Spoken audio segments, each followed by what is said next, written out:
Good morning. I had to grab my coffee.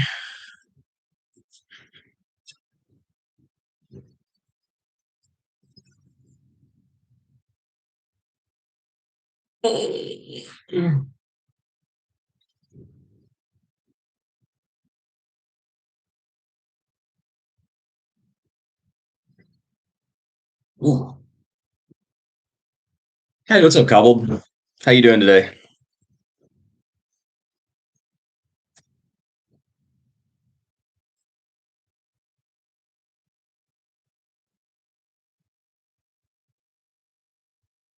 I was gonna ask if you made it to Bend yet, but I doubt you have.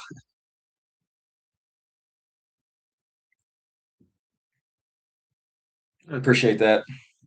Yeah, it was one I've been really thinking about for a long time. I don't know. I know I'm gonna get a lot of pushback on it too, but that's just what you got to do.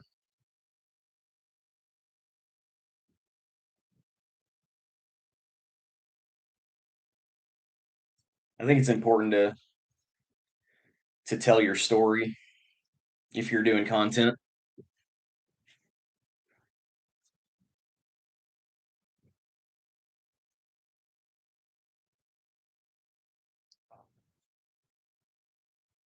Oh, nice. So like next weekend. Very cool. I'm excited for you.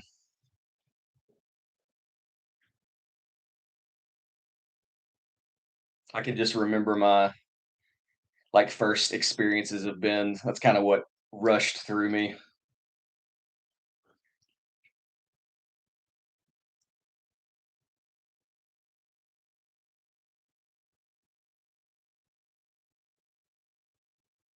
You're going at a good time too, because it's like right in the hype of tubing season when it's like super active.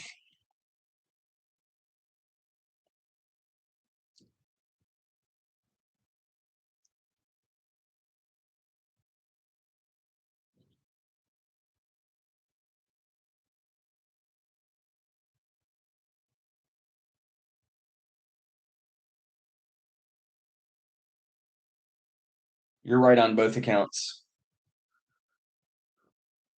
I grew up in Kentucky and just nothing to see there. Just wheat fields. First time I went out west, I was like shocked at what it looked like.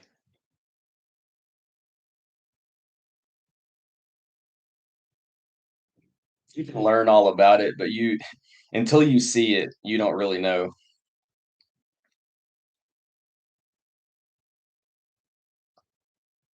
Hey, what's going on, Michael? Out on the grind, huh? Doing a little breakfast shift. Oh, it's lunch for you. Gotcha. Hit that like button. I got it. Yeah. I appreciate you stopping by for a sec. Go make that money, man.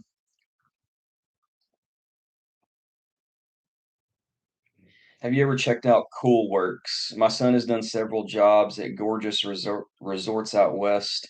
They provide housing and a good hourly wage. I've never heard of them. That's interesting. I love people like companies like that that kind of support our lifestyle. The nomadic lifestyle is cool. Like temp jobs, things like that. There's a like Mount Bachelor I was talking to you about in Bend is kind of like that too.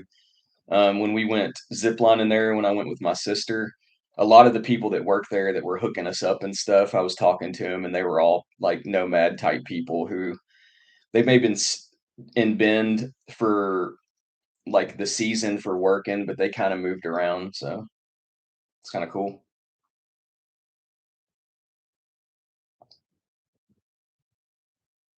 Cool works. I'm gonna write that down. I gotta grab a pen. It's always nice to have more options. If I can find one.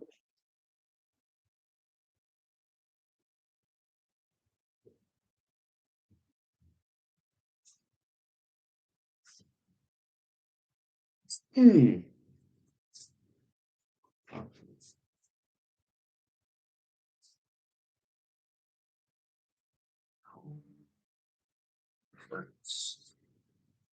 Yeah, Cool Works was wonderful for him. He did it for about 2 years out of high school, and it was good for him to see other options than just factory work, which is what we have primarily here. Yeah, I feel like most young kids should get out and spend a few years. Like, I think going straight from high school to college is a mistake for most people. It's good for some people. You know, some people know exactly what they want to be at 18, but I don't think most people do. Just to get out, see the world, experience, get some real life experience in, and then figure it out.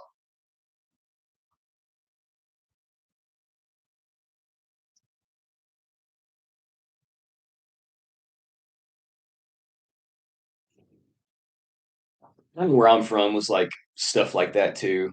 It wasn't a huge like factory town, but where I was from, when you grew up, you either worked at like a car lot or a fast food place, or there were some factories. There just wasn't many options for work, like interesting work at least. And then people look at you like, just go do it and be happy. It's like,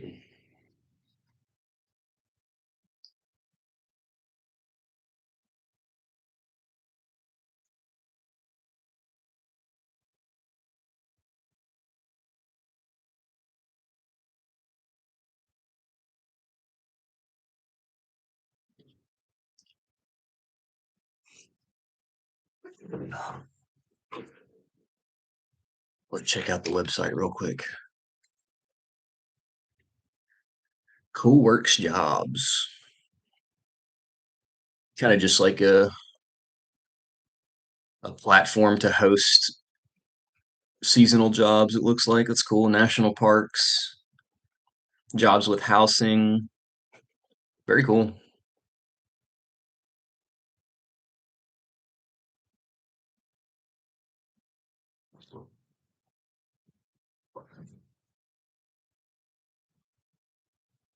I have a house here in Indiana, and I do have roots, but I decided at 42 to take a reverse retirement and do gig work. So I've been doing that for the last 5 years.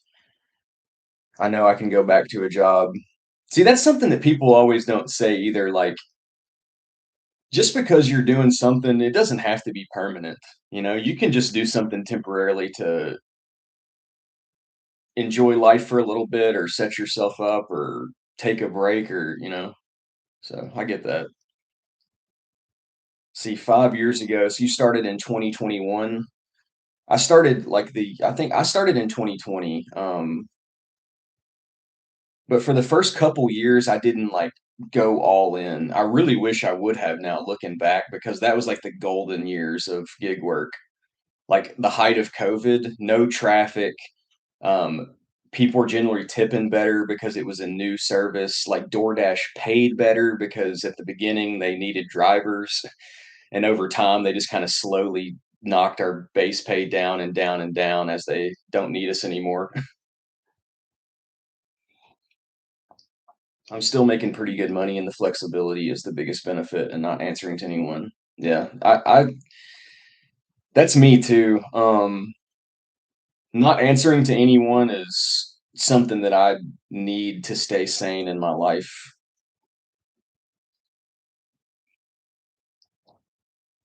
But it also requires um, discipline, because if you don't have the discipline some people need a schedule and need somebody else to tell them you got to be at work today at this time or they just won't. work. And if you're doing gig work and you're like that, because I was at first, it's not very good. At least it wasn't for me.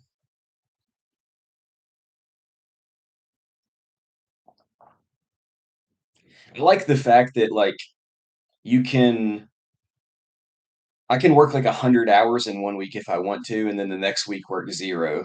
That's kind of one of my favorite things about gig work is like being able to work as much as you want when you need to, and when you don't need to work, you can just take time off without like putting in PTO and getting approval and all that jazz. I really have good financial discipline, which is the only reason I made the decision. I know what I have to make per week to put into savings and pay my bills. Yep, me too. Um, that's important to know.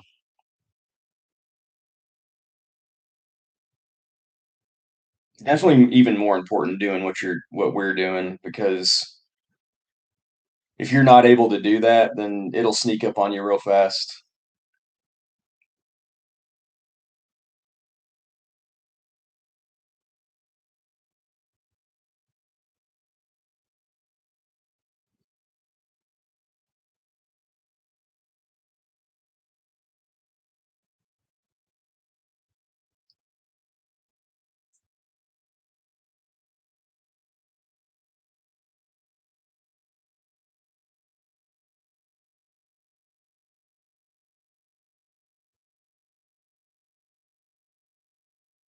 I gotta figure out what I'm gonna do today. I think I'm gonna give myself the day off from content. Um, I've been going pretty hard on it this past week. I don't know. I'll probably end up filming something. That's what I usually say. That I usually say I'm gonna give myself the day off, and then I just get bored and just start working anyway.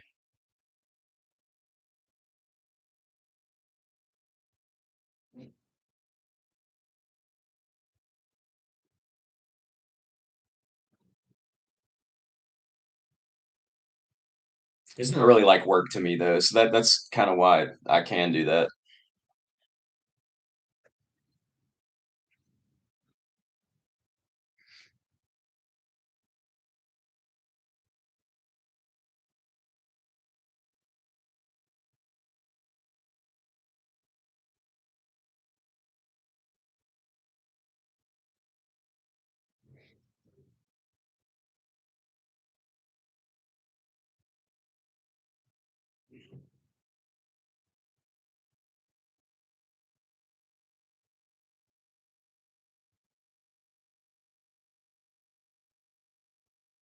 Have you ever watched Timothy Ward? That name sounds really familiar, but I'm not like I don't know. Maybe not.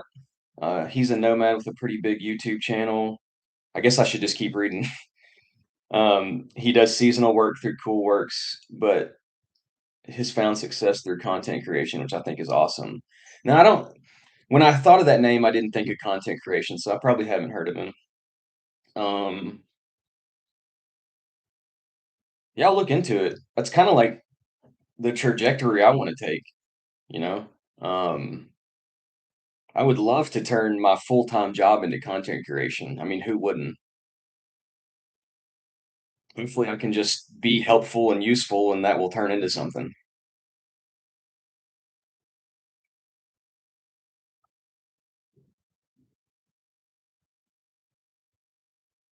I do a lot of research on people who came before me too. I feel like you have to. If that's what you want, you need to know the path you need to take, right? So, something I should look into.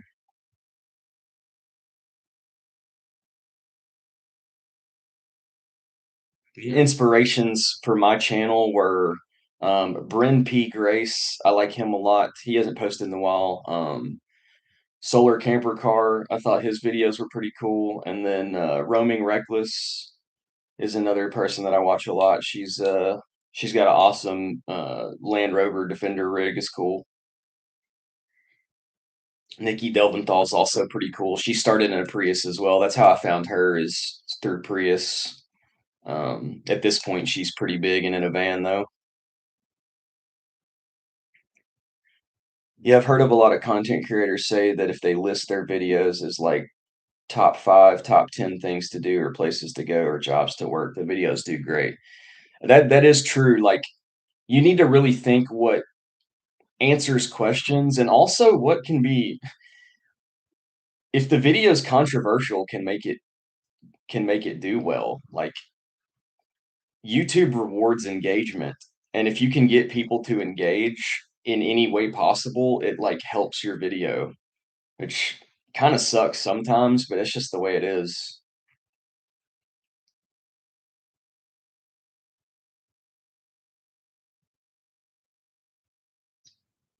Like when you make a video, you want people to like have to reply to you.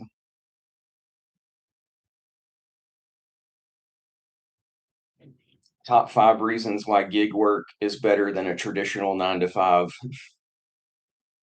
I could think of like way more than 5 reasons, but yeah, I get your point.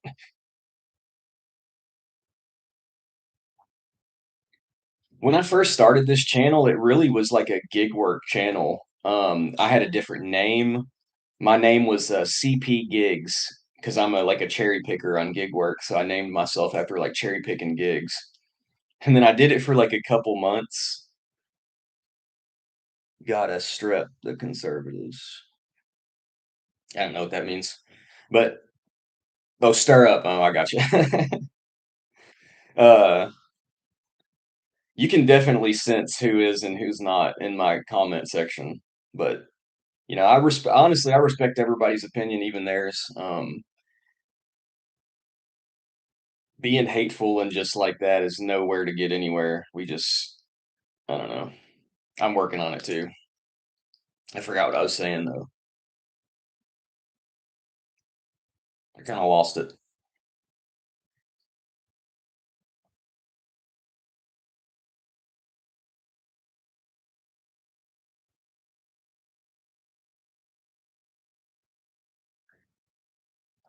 I don't know. It's gone.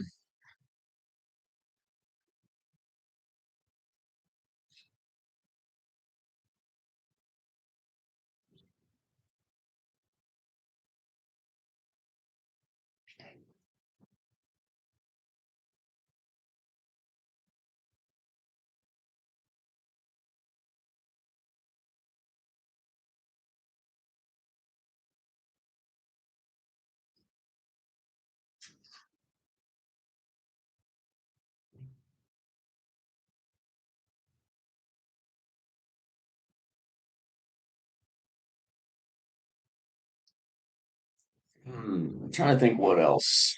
Now you got me thinking of video ideas.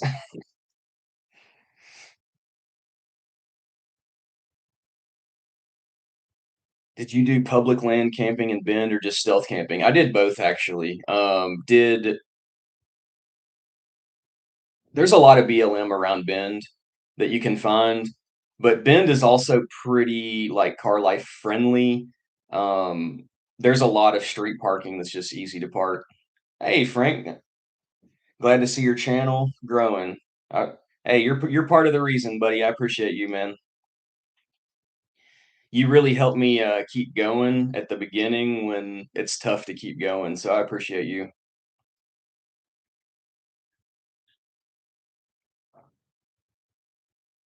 Sometimes it's tough spending 20 hours scripting, editing, filming, and your video gets 9 views. But that's where everybody starts. That's where if you start a channel, it's gonna happen to you too. You got to push through it. It's like an internship. You don't get paid at first, but it's a job that if you eventually it works out, then could be the greatest job in the world.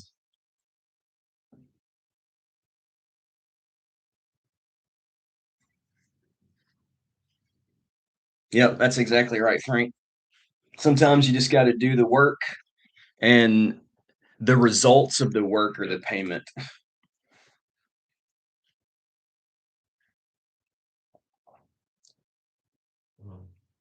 Um, are you asking cobbled? You're gonna have a place to stay, or are you just asking me, or are you wondering for like yourself for like maybe spots? because I can definitely hook you up with some spots, but I just kinda assumed that you were gonna be I don't know what I assumed. You just let me know.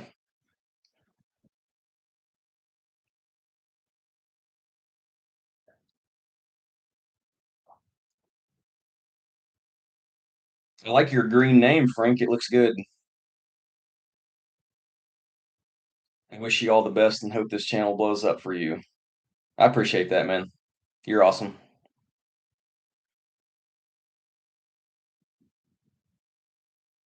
If you ever got any questions, I'm gonna try to at least for the next, like, week and a half or something, however long I'm gonna be here, I don't know. I'm here till, like, the middle of June or, like,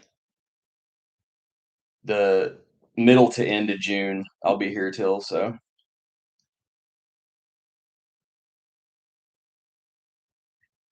no, my entire trip, I'm doing a house set. Yeah, that's kinda what I thought, but I think I just kind of guessed that. I don't think you ever said that. But I was just wondering what you do there in case I ever wanna take an extended trip and don't have lodging figured out. Yeah, there's no shortages of places to stealth camping or, wild camp and Bend. Do you have a iOverlander? It's a good thing to use, like, at first. I don't really use it much anymore, but it can be a useful tool at the beginning.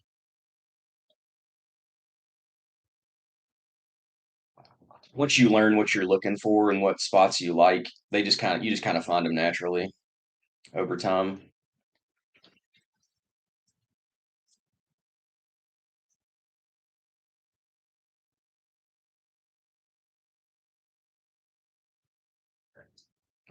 How's life treating you, Frank? I haven't talked to you in a little bit.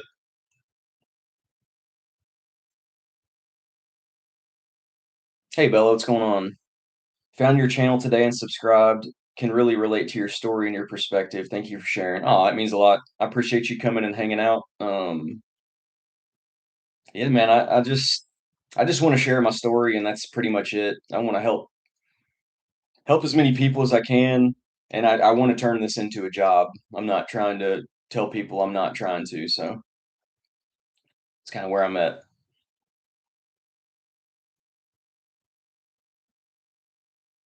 I don't have it, but I've heard a lot about it.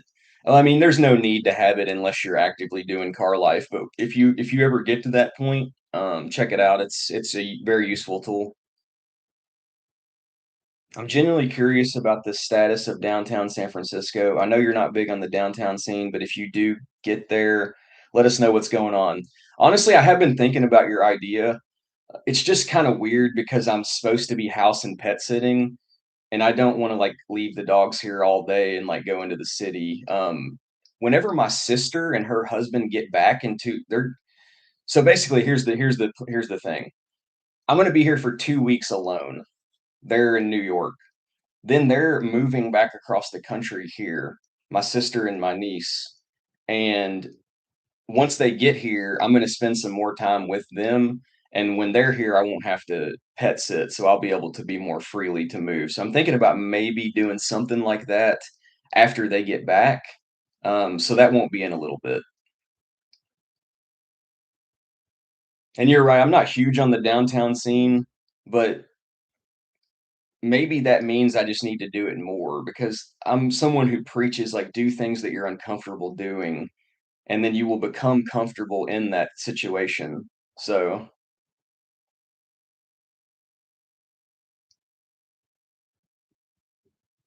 what do you mean by like the downtown scene? Let us know what's going on. Like the homeless taking over, or like what the media portrays, or like what do you mean by that? I'm all good. Retiring in 6 months and 4 days. Heck yeah, dude. That's awesome. Bella. I'm in the apartment W2 life and starting to strategize a transition plan. Do you have any content related to what that process looked like for you? Interesting question. I really don't. Other than just like talking, I don't have any like content about that. That's a good idea. Maybe that's something I need to think about. I have no idea how I would make that video though. It would have to be all like retroactively filmed, which would be interesting. It's something to think about. I appreciate that idea, Bella. Let me write that down. Yes, exactly. Is it as bad as they're portraying? I don't think it ever is. I'm not saying it's not bad. It's probably bad. I mean, any big city has major homeless issues for sure, but it also depends on probably what media you are watching, whether or not how it's portrayed, you know. Fox News is going to portray it differently than CNN, and whatever side you're on, that doesn't matter, but they do portray them differently. So,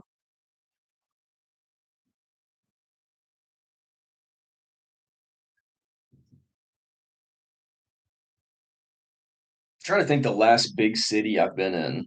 Um,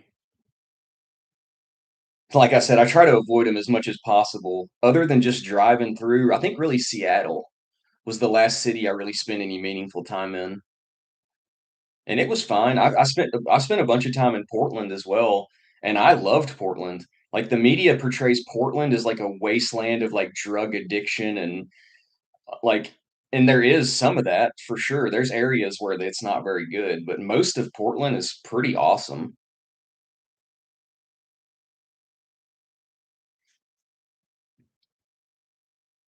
Fisherman's Wharf, yeah, I love Fisherman's Wharf. It's very cool.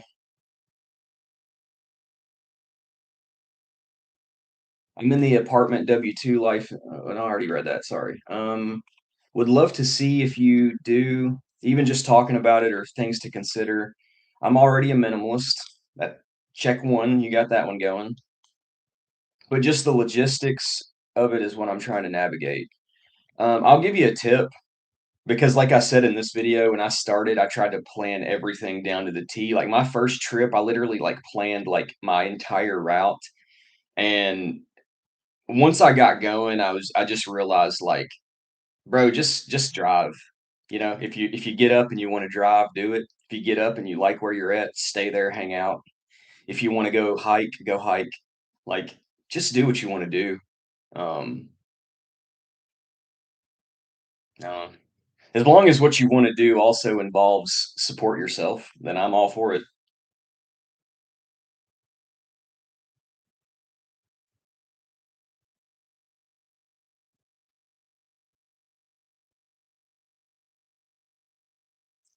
There's a oh sorry. There is tons of interesting stuff to see and do in downtown SF. I used to go there a lot back in the day. Um, I've been to Alcatraz. Have you ever been to Alcatraz? That was pretty cool. That's not something. Oh, that's too nice of you, Frank. I appreciate you, man. You're uh, you're keeping me going over here. Lunch is on you. Thanks, man. Um,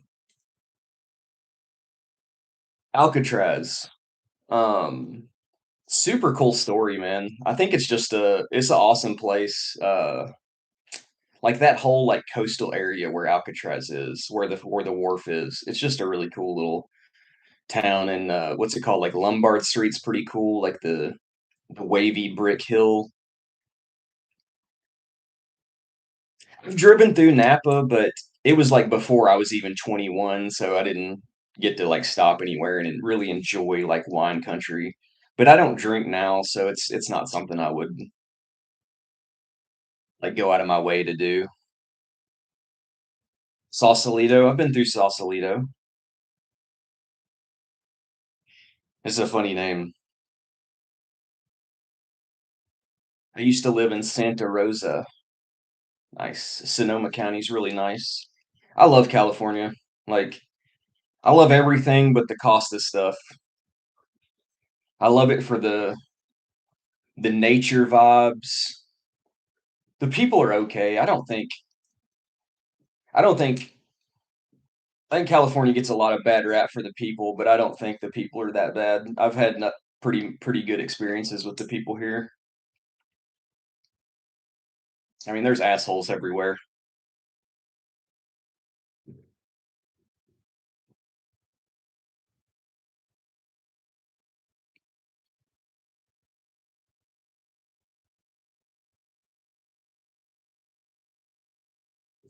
When I went to Alcatraz was the first time I heard the story of the three guys that escaped from there. On the way home, we drove to California, drove back to Kentucky, and on the way from California to Kentucky, I read the book of their story. On the way back, very cool. I forget their names, dude. There was two brothers and a third guy. There's also a conspiracy theory that the three guys that escaped from Alcatraz are the three guys who landed on the moon in the first mission. I don't know if you've ever heard that conspiracy story, but it's hilarious. Um, like they think the two brothers like changed their name to like Neil Armstrong and Buzz Aldrin, and then the third one changed their name to like the third guy that was with them.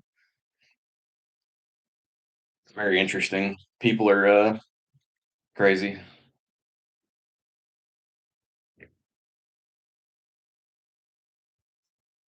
I think it's pretty clear that those three guys died. Yeah. I don't think it's like a widely known conspiracy theory, but like I heard it in passing somewhere. But like reading the book of their story, it's like I'm like 99% sure that those guys died while they tried to swim back because that's rough waters there. And they didn't have anything. They didn't have floats, a boat. They just literally hopped in the water and started swimming. And it's like a few miles from between Alcatraz to the coast. Actually, I might be lying about that. I don't know exactly how far it is, but it's not a short distance to swim.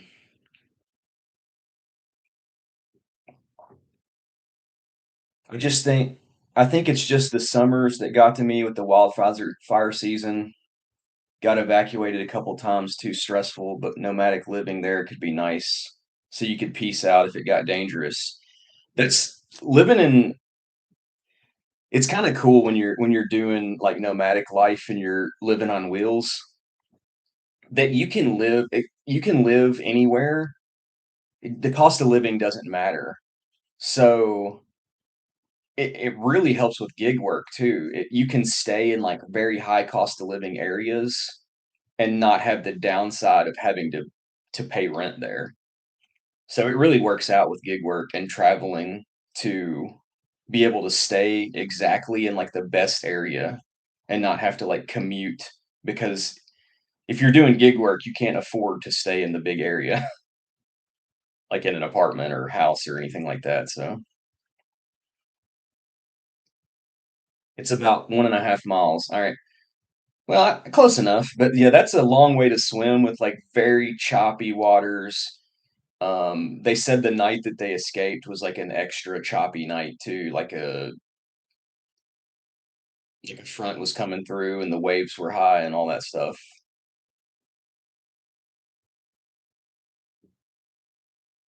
That's why my son loved resort work. He was staying where the billionaires stay, including Jackson Hole.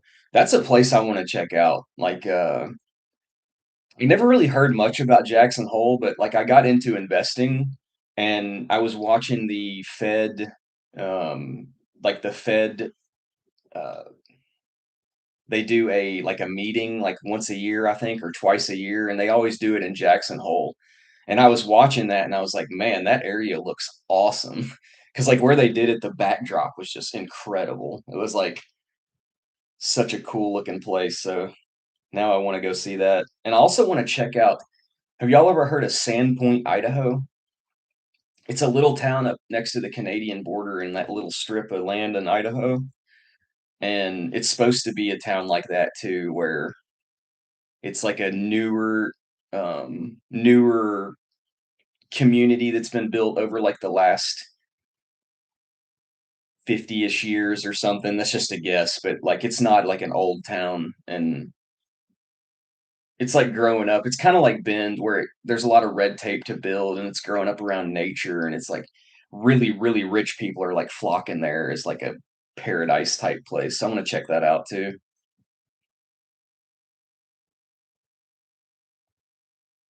The the mid northwest is really the only part of the country that I haven't explored.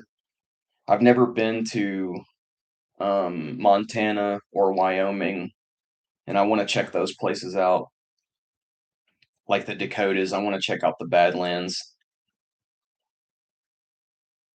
and Alaska and Hawaii as well. But those are a little bit more logistically difficult when you're in a car,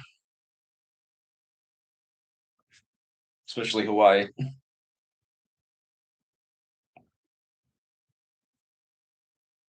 There's definitely opportunity to work in those isolated markets. Just got to get there. Most people can't, so nomads have a huge advantage. Yeah, that's how I discovered Bend. Really, like Bend's kind of just a town in Central Oregon that's off on its own. I mean, it's a few hours from Portland, but it's not super close, and like it's kind of just feels like it's stuck in the '90s to me. Like it's just kind of a little behind society, but that's not a bad thing.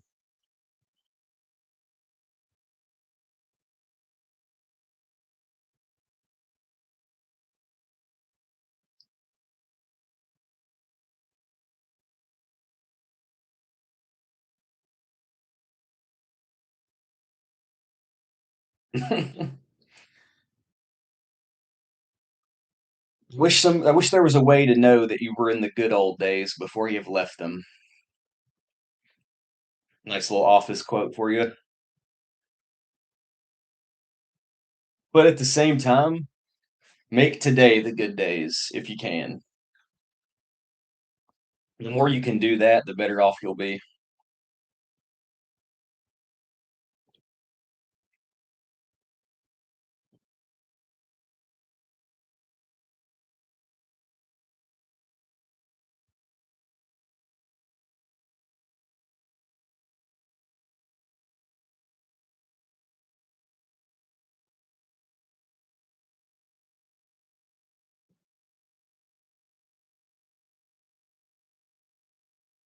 Hmm.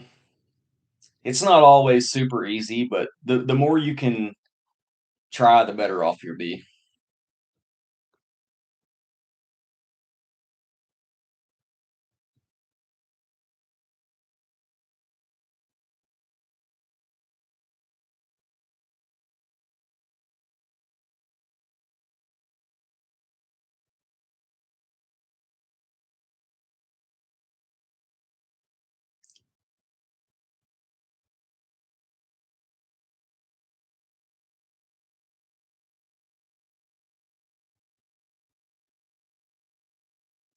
Back into thinking about video titles, it never stops.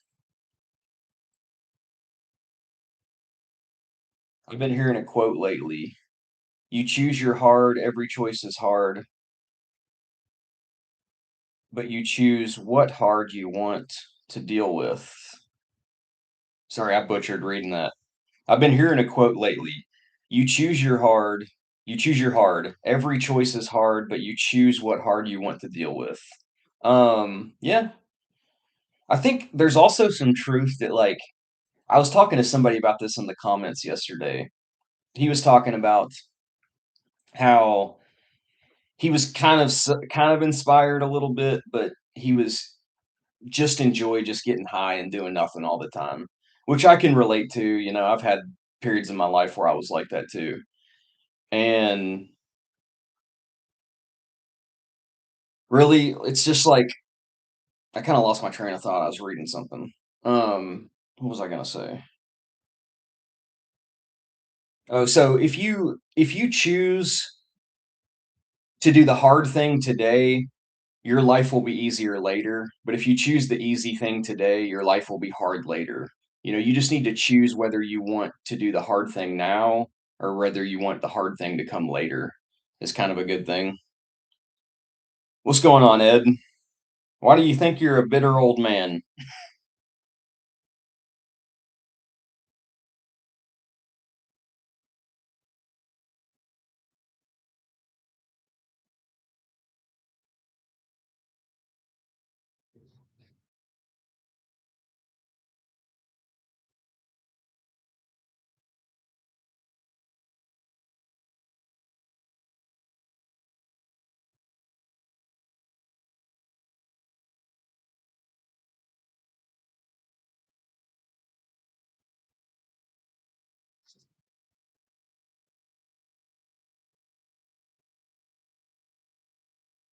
That's your right to be a bitter old man.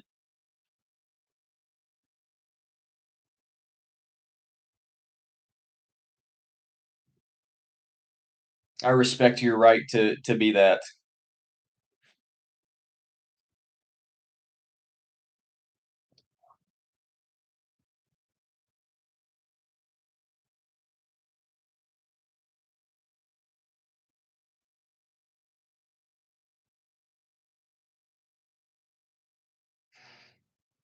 You have been lucky as well. Well, I'm glad to hear that you've had some luck come your way at least. That's what I've been working through with this transition, understanding that there are challenges to nomadic living, but there are challenges with the apartment W-2 life too. There's just challenges with life, you know. What's going on, Wobbly? The Prius setup got my attention. You got any questions about it, or appreciate you hanging out? The setup is very simple. I paid about 50 bucks to build it a little over 2 years ago, and it was a temporary build for a weekend trip, and it turned into my permanent build. I've been living in mine for a bit. Oh, cool. Yeah, I just took the seats out, bought a sheet of plywood and some 2 by 4s, just eyeball measured it out, and that's it. Yeah, I made mine. I can go grab them real quick. I'll be right back. I'll go grab them so you can see them.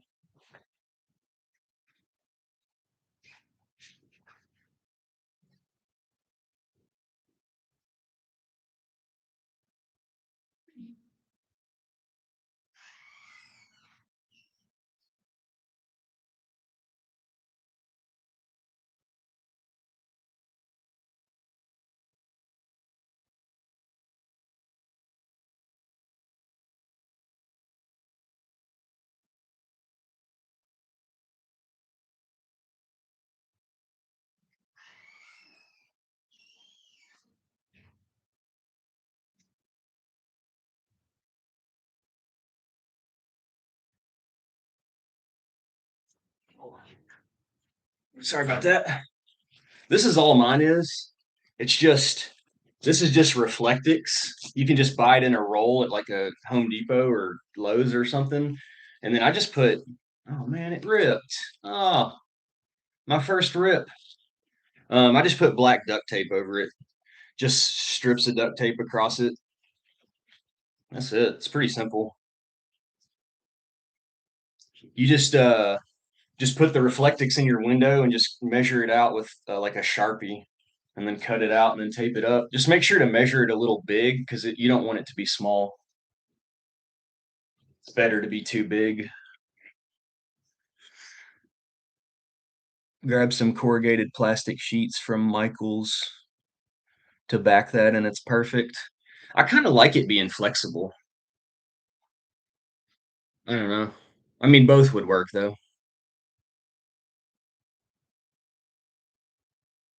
I guess that's just more preference thing.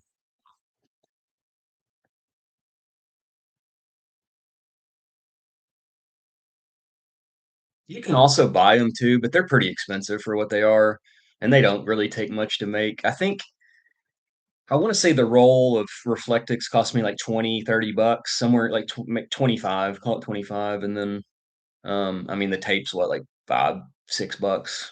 So it was like 30 bucks to make them and some time. If you order them, they're like 100. So it's up to you.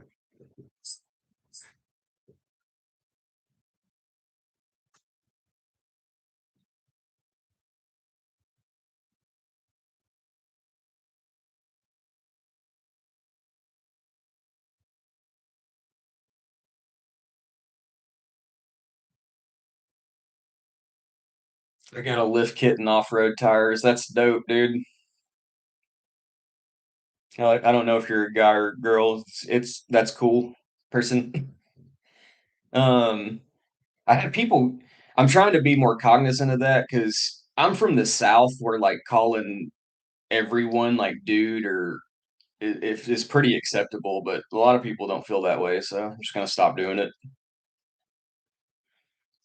Um, Honestly, I would have loved to have done that, but I'm just kinda cheap, and I stay in cities most of the time, so I don't really need it.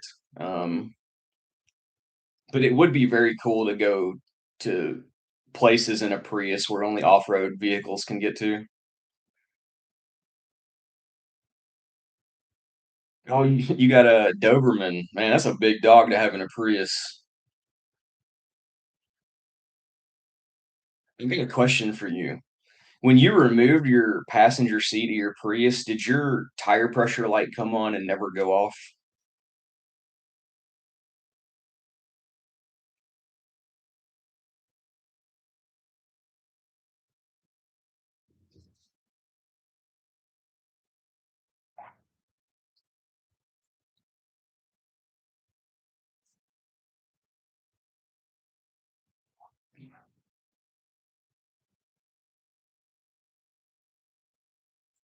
The lift was to avoid the curbs. Tire pressure stays good. Very interesting, man, because the day I removed my front seat, my tire pressure light came on. It had never been on before, and no matter how much I air my tires or whatever, it never went off. And then I drove like 50, 40, 50K miles on my tires, got new tires. And then while they were putting them on, I was at Walmart for like 4 hours. I was like, what the is going on? And he came back in and said they've been trying to get my tire pressure light to go off forever and they can't figure it out. And I was like, oh my God, I should have said something. and and then eventually it just went off. Like after I got the new tires, it was on for like a week. And then a week later, it just went off and now it's never come back on. So I'm just very confused. And I was wondering if maybe it was the same for you. I looked it up and it said something about like disconnecting the wires can cause lights to come on. And I just thought that was the issue.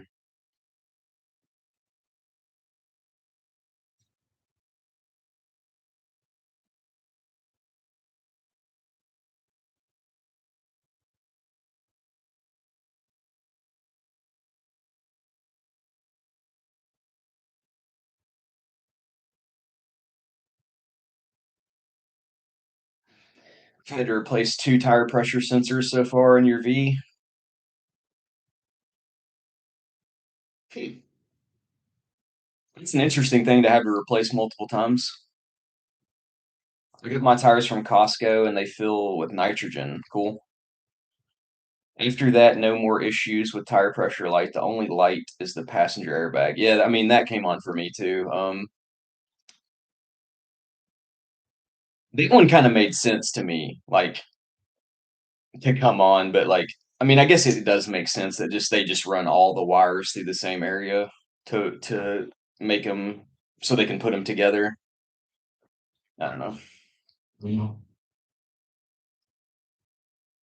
It's kind of funny, like the airbag light where it's on your like your console. You know how your two consoles in the Prius, and then the little light in between. That's your airbag light. I had to just duct tape that over because it was annoying me when I was trying to sleep. So I just stuck duct tape over it.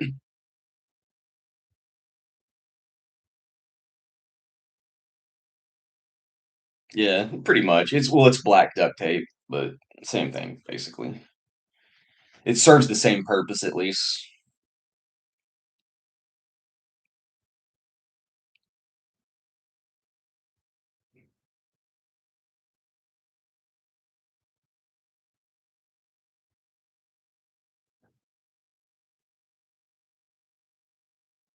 I wonder if it would be worth it to have a Costco membership just if you only do tires and maybe food court. Maybe that's something I should look into. Because obviously I'm not buying in bulk when I'm in a car, but maybe I can get enough use out of the membership if I just do tires and like food court occasionally. You have a fridge in my car. I have an e-hominy. I mean, whether or not it sucks is kind of opinionated, and what's not opinionated, it is cheaper than most places. So,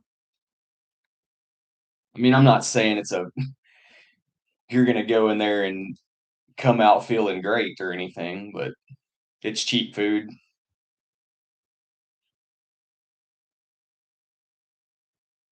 Are you headed back to Bend when you were done with your house sit? I don't know. I have not decided where I'm going when I leave here yet.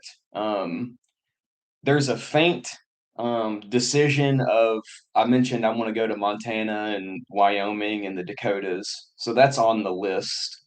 I met a girl across the street. Um, I was filming my thumbnail yesterday for my video I released yesterday. That just taking a picture of me standing in front of the car.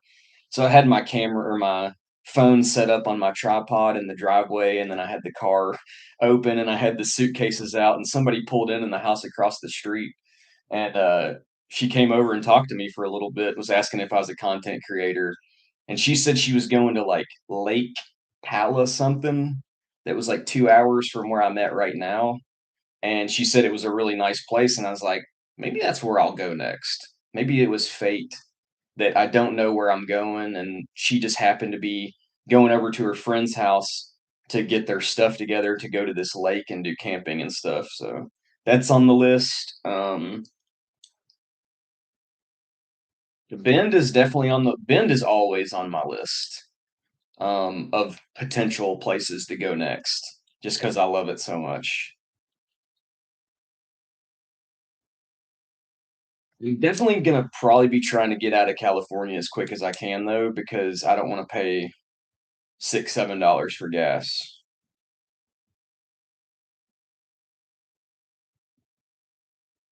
I have a Sam's Club membership and it's been worth it just for tires in the food court. Maybe something to look into. I want to check out Santa Fe, New Mexico, maybe this winter. I would have to bring my three dogs though, and that's a challenge, but not impossible.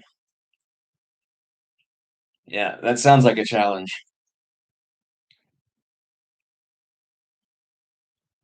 Have you been to Grass Valley, California? It's northern. Maybe just driving through it because I've driven through Cali so much, but it doesn't ring a bell. So it's definitely not somewhere I've purposely went and like checked out.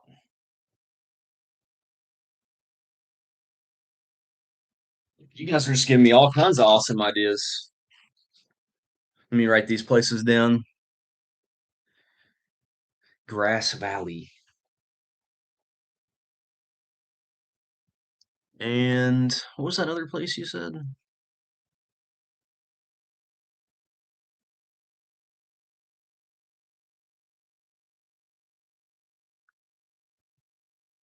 I'll go back and look later. I don't want to take up y'all's time doing that. Prius is an electric generator. I've also put an EcoFlow solar generator with 250 watts of solar. It's got a built-in inverter that runs my fridge and Instapot. Very cool. I looked into doing an inverter at first, and I just decided to do a power station and just plug it right in for simplicity's sake. It was kind of anxiety, like it gave me anxiety to think about doing like electrical work in my car. It's something that I would be comfortable doing now, but back then I was a mess. Like I was too scared to do anything. I was a little bitch back then, so that's something that's hard to do on the road. Like I guess I could go to like REI and buy solar and like build it in the parking lot. That's just kind of weird though.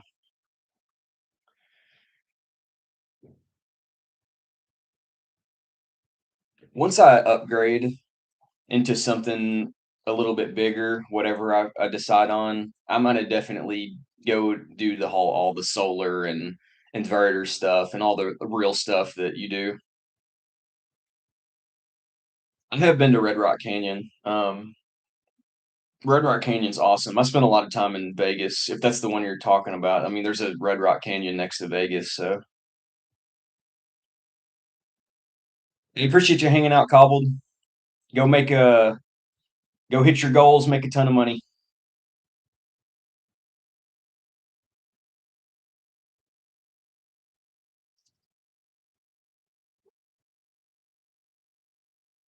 don't know if I've ever been to Flaming Gorge. Where's Flaming Gorge at?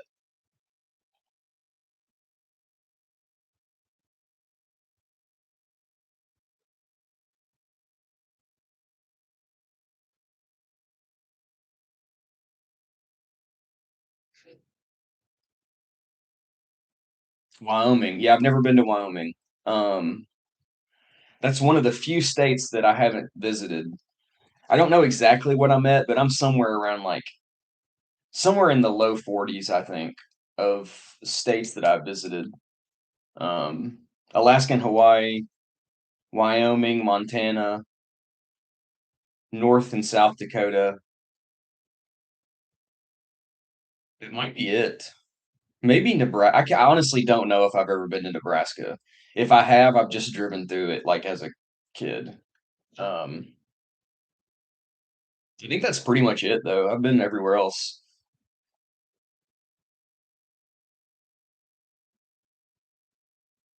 Some of probably the most beautiful places in the country I've never been to. It's kind of sad.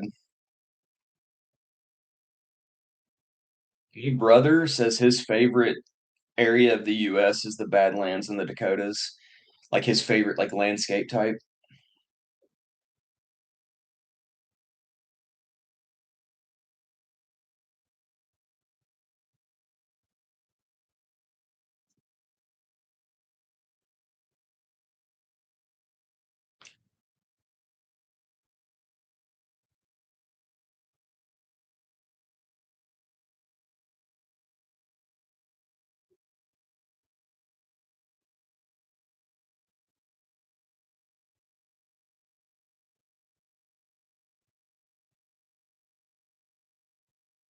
Are you currently doing car life right now, Wobbled? Are you on the road at the moment? I can't use the Prius to travel because I'm in a wheelchair, but I'm trying to get a van when I recover. Okay, that kind of answered my question. Um, yeah, you need to get you a van with the lifts and stuff. That'd be awesome. Sorry to hear you can't be on the road as much as you want. Do you have like a like hand pedals on your Prius? Or you maybe you don't, that's why you can't use it.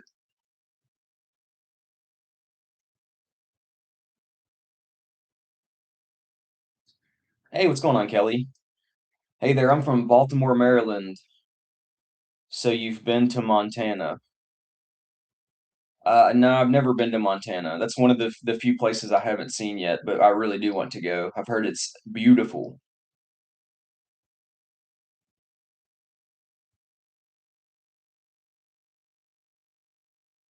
Glacier National's like the number one national park on my list that I haven't seen that I want to see.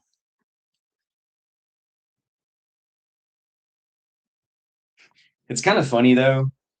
I know Cobbled left, but the it's kind of funny because every time I decide to like make a trip up that way, I always get stuck in Bend, and then something comes up like house sitting where I was gonna go to Bend and then do that, but this came up, so I went to Bend and then came back here. I can't transfer into and out. I can transfer into and out, but can't take my 500-pound power chair. I got you. I want to be back on the road so bad. Well, I hope you get a van situation worked out. Like I know in my position, if I got like trapped back in a house or something, it would be very quick for me to turn back into probably the person I used to be. And that's like a scary thought to me. So I get it. I feel for you. My son and his girlfriend got a little Winnebago. That's cool. During COVID time and just drove across the country to explore places and ended up planted in Montana. I have yet to be there. Yeah. Um, it's cool. I got respect for people that just decide to wake up one day and just live life the way they want to, as long as you're taking care of yourself. I don't really like people doing this and then like I don't know. It is what it is.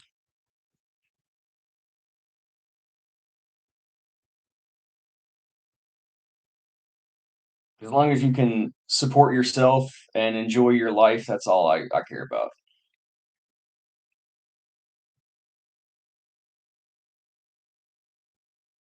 You're not a turd.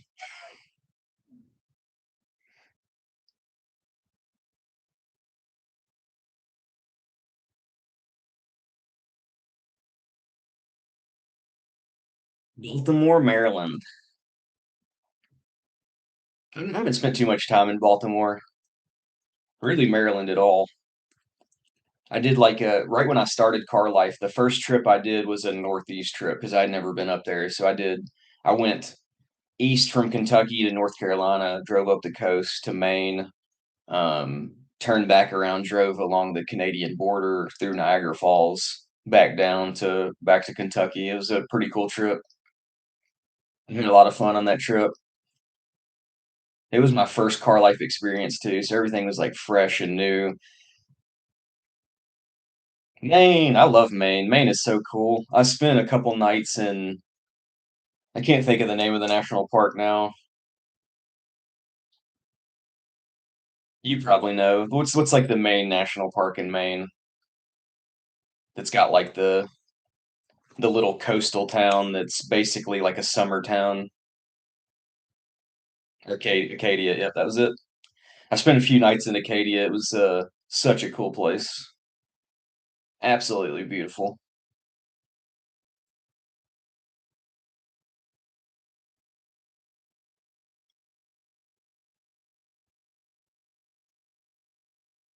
It was the first time I saw Niagara Falls too. It was a pretty cool waterfall.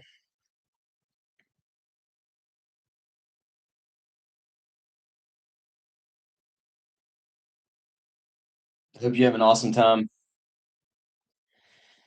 I drove through Yellowstone when I was a teenager with a friend and his grandparents, but I definitely haven't given it the trip it deserves. So that's on the list as well. Back then, I was a stupid kid. I didn't care about anything. I was more worried about playing video games in the RV than seeing nature.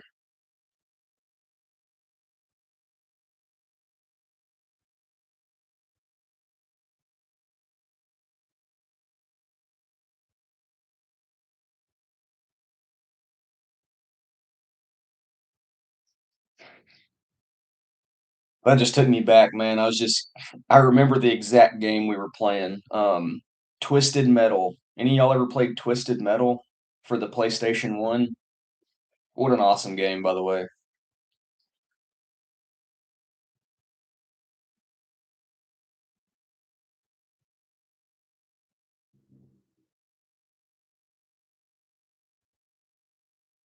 Kind of makes me sad too, because that friend I took that trip on with passed away.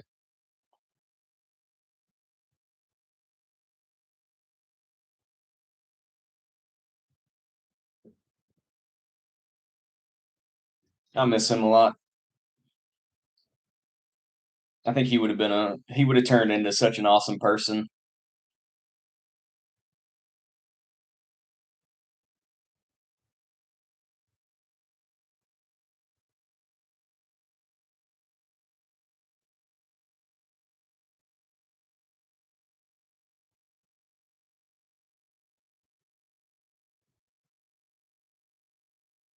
If I go to Yellowstone, other than the geyser, what's the one thing I have to see? I appreciate that. It was a long time ago, so I've dealt with it, but it still hurts every now and then, as any loss does. But I appreciate that.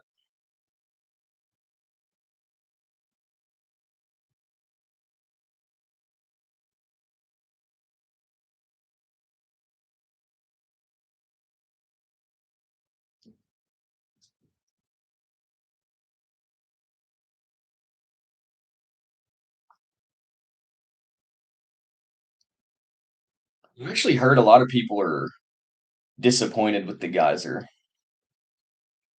I don't know, maybe people are just expecting too much though. The coolness about it, I think, is more of just how it constantly goes and like on a schedule, like just nature, just working and doing. I don't think it's supposed to be like a visual spectacle. It's kind of more like a cool thing that happens that is interesting. At least that's how I would look at it. It's not like sitting there and staring at El Cap, just like the sheer size of it.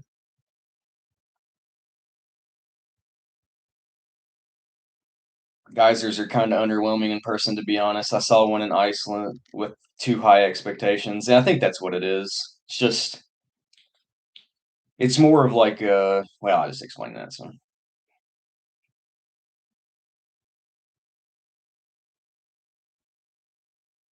Iceland.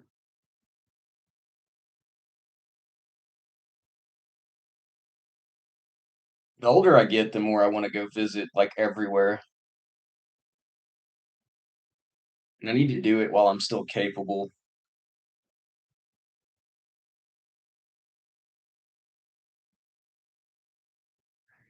It's kind of sad to see like people in your life who have like regrets of things they didn't do, and they had all this time to do it, and just got busy with life, and their life passed them by, and now they look back and just kind of wish they did all these things, and now that they're able to, they can't physically do them.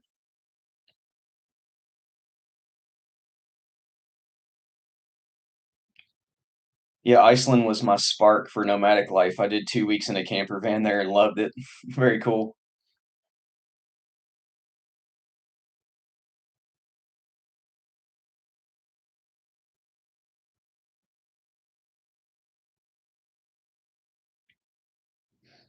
I was watching another content creator who went to Ireland and did like a week or two like loop around Ireland, and that looked like really fun. They did like a rented out like I don't think it was a Sprinter van, but it was some kind of something like that, and did that for a couple weeks in Ireland, and I think that would be really cool. Like just doing that like anywhere, kind of probably like what you just talked about. Pretty much the same thing. You went to Iceland and got a camper van and drove around. Probably one of the cheapest ways to travel too, honestly. Oh yeah, hole in the wall campground in the middle of the desert. Are you saying that's you found a awesome hole in the wall place in Yellowstone or something?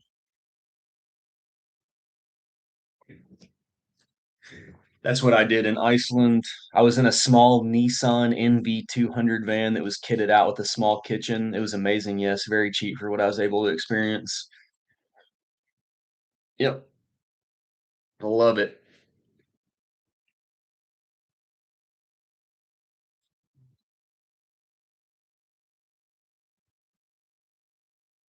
It is.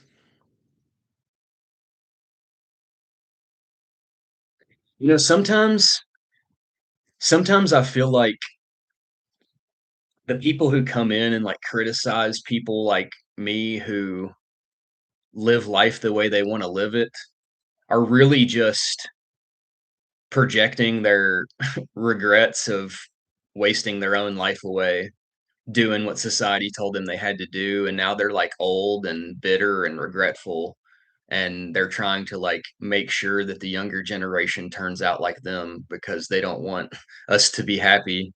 They want us to be a cog in a wheel. They don't want us to be happy, or they don't want us to enjoy things. They want us to make sure things function. They want us they want me to make sure I do something to make their life better instead of just worry about me. Um, I don't know. That's just kind of how I feel. It's really my opinion though. It's not like fact or anything, but that's just how I feel.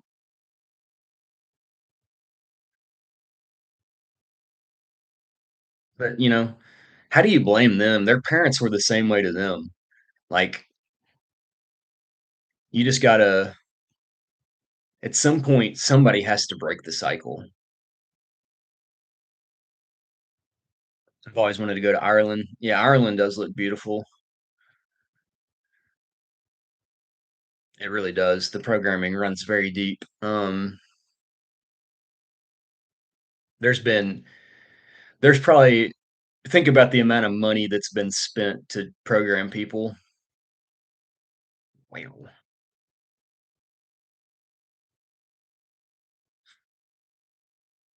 They're trying to program the next generation and they don't even know it.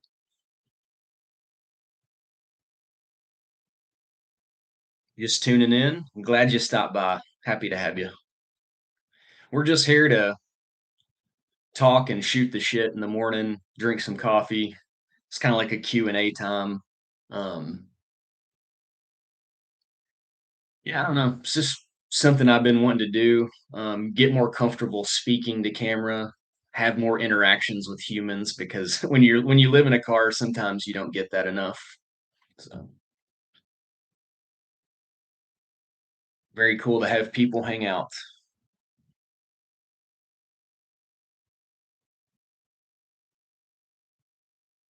The top two places to visit for me right now that I want to go to are Japan and New Zealand.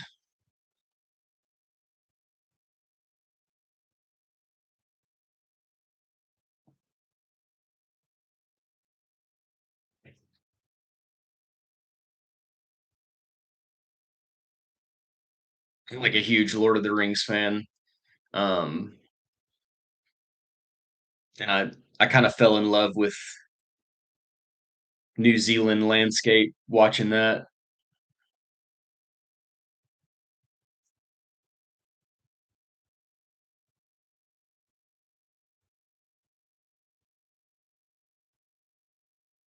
I think New Zealand would be incredible to do a trip like you did in Iceland in.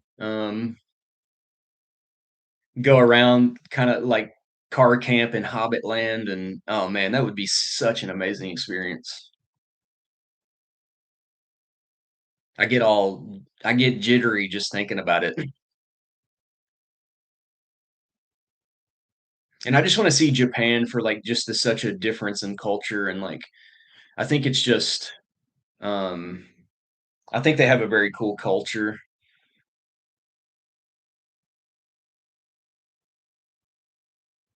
I appreciate that. It's all I got.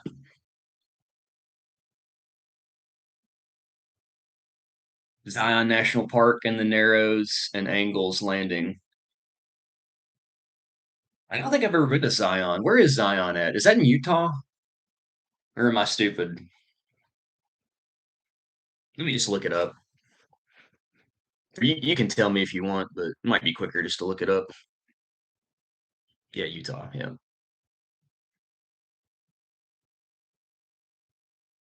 I've been through I've been through Zion for sure. I spent when I want to say early to mid 20s, I don't know exactly when. I took a week-long trip to Moab with two of my good friends. And it was an awesome trip, but it kind of sucked because at the time I was totally out of shape and I was a smoker and drinker, partier, all that garbage, that you are when you're 20s. And um, I had no energy or I wasn't in shape to do anything. We went biking and like I just I didn't have a good time because it was miserable, but I think I would enjoy that so much more now. Like the visuals were amazing. Arches National Park's incredible. Like all that stuff's great. But I just couldn't do the exercise endurance stuff back then because of the choices I made, along with the grand staircase escalate in and around Utah.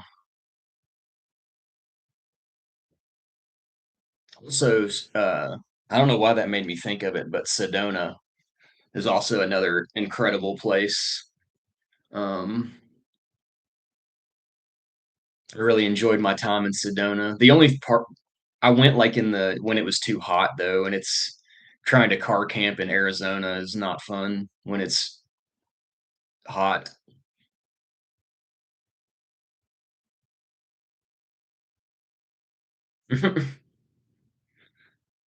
Well, I mean that's part of the algorithm though is connecting like people. So I'm not really surprised. I'm glad it's doing its job.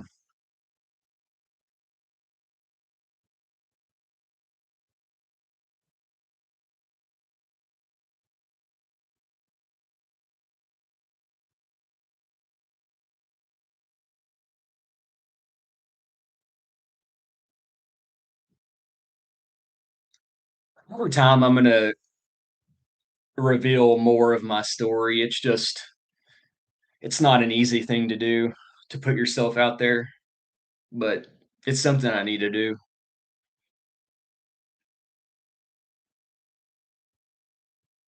I had a long period of time in my life where I was lost.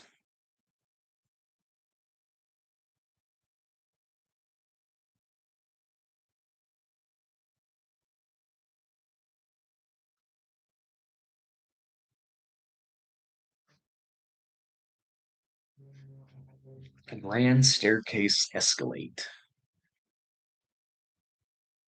I want to have a list like this long of places to go see. That is a good thing.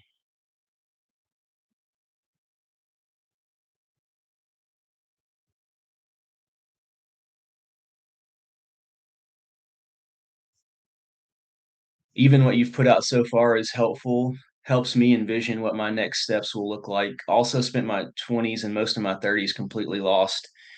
I think if you're around my age, I'm 41 right now. You don't have to tell me how old you are if you don't want to, but just kind of prefacing this with if you're around my age, obviously you grew up in the same generation and we were kind of the first generation to become hooked on like dopamine like screens and um algorithms and all that stuff. So it's kind of we're in kind of a weird time right now where the older generation is trying to teach us from a standpoint of them growing up without all the things that we had to deal with and expecting us to be the same as them when we grew up in completely different scenarios. And I don't know. I don't have really many answers to it. I'm trying to figure it out myself. So tired, boss. Hey, how you doing? I love your name, by the way. That's great. I've been casually following you. Sounds like you've made some extraordinary personal growth. Thanks. I feel like I have, but that's for you to decide, not me to say, really. Um, look forward to hearing more about what made you recognize the need to change and how you did. Definitely more of that coming. Like I said, it's something that I'm rolling out. I appreciate you hanging out, taking the time to type something in chat.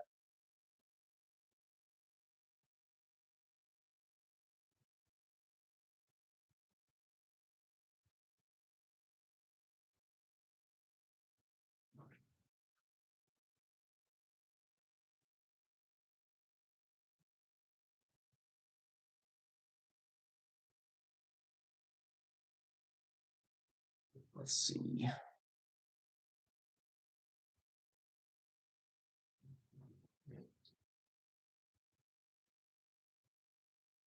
I don't mind saying my age. I'm 47.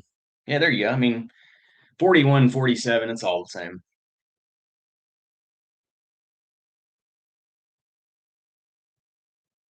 47 is a lot younger than a lot of people who, what I'm trying to say is a lot of people get way past 47 before they start to realize what's going on. 38, yeah. Even 55, man. 55, you still got plenty of time left. Um, I don't really plan on Like trying to make my goals, you know how people make like 10-year goals and stuff. Um, I try not to do that because my goal is just to enjoy the time I have, not like stress about something and give myself a certain time frame to get somewhere. So create habits, not goals, is basically the key. Good habits are much better than just creating goals, if that makes sense. I'm a big believer in the book Atomic Habits, if anybody's read that. It's a great book that really helped me um, break things down into small pieces and make them manageable and get the outcomes you want with small progress instead of constantly failing your big goals and getting discouraged.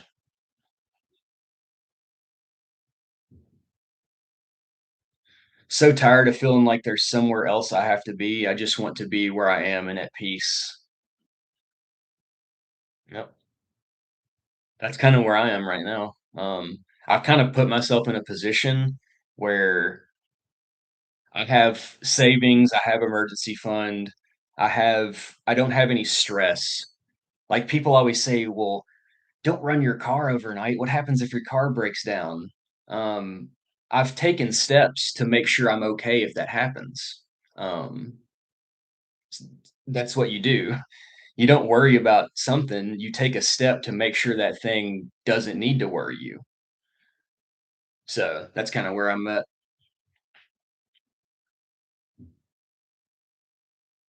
It just makes life stress free. And I couldn't have done that if I stayed in an apartment because all my money would have went towards my apartment. I wouldn't have ever been able to do an emergency fund because 90% or 80% of my income goes to the roof over my head.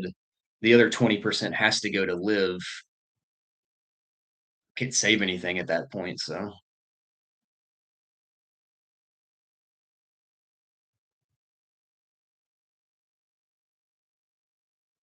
yeah, but what I was gonna say is like being able to do that, that's what puts you at peace, where you don't have to worry about you're not anxious about the future because it doesn't matter what happens in the future, you're prepared for it. That's what true peace is, at least to me. And just being aligned with who you want to be. The things you say in your head, um, the things you say in your head to yourself you need to make come true. If you're not aligned, then things get thrown all out of whack. If you're a person that's like, man, I should work out, but you never get up and go do it, you're out of alignment and you're always going to be disappointed. Like, I want to work out, but I'm too lazy to do it. If in your mind you say, I want to work out, get up and go do it, and you will be so much happier.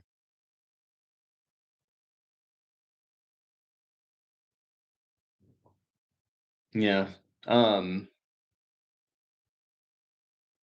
I don't know if you've ever heard of, what's his name? Alan Watts. He's got a lot of good views about like alignment and stuff. He's like a Buddhist, so I don't know like if that would make you not want to listen to him. I mean, I'm not really a religious person in any way really. Like I don't really want to get into it what I believe, but he's someone who he's who I learned about like alignment from and like trying like being the person you want to be and you'll be 100 times happier than being the person who wants things but won't do any work to get them. Like if you don't want to do the work to get the thing, let go of the want and you will be so much happier. Yeah, that's kind of how I'm spiritual but I'm not religious. Um Once again, we're probably just probably think pretty similarly. We seem to think a lot we think this the we seem to think similar things on a lot of topics.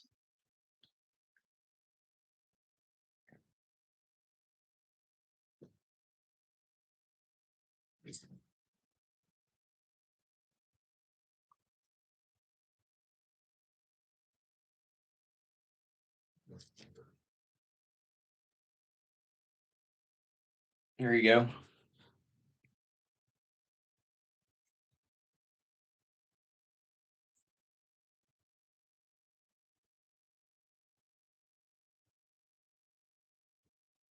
I also love Alan Watts' voice. His voice is just so soothing.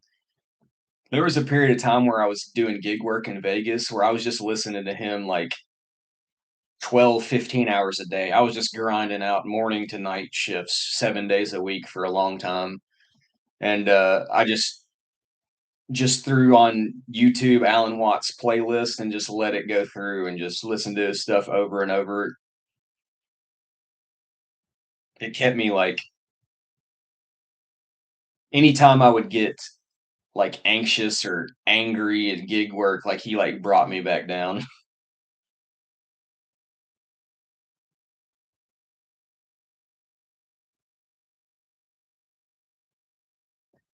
It's getting so hard to find non-AI bot Alan Watts content. Actually, you know what? I haven't even thought of that. Like, it's going to become a problem, isn't it? People can just literally take his voice and make him say whatever they want you to hear. That's scary, man. That's a scary future.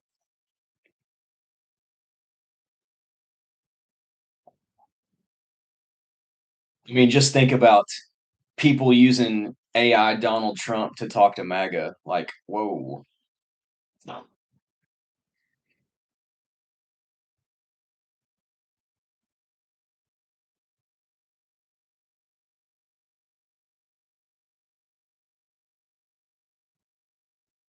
I mean, I was just thinking of maybe some of the stuff I heard, but I listened to like his like direct YouTube channel though. So, if you're just scrolling through TikTok, then you're at the mercy of AI and everything. But if I'm looking directly at his YouTube channel, like he's not whoever runs his channel, I mean, he's passed away, but whoever runs his channel is probably not going to put AI stuff on his direct channel. I wouldn't imagine because it would get taken down. Like once if YouTube ever found that out, your entire channel's gone. So it's just too risky for them.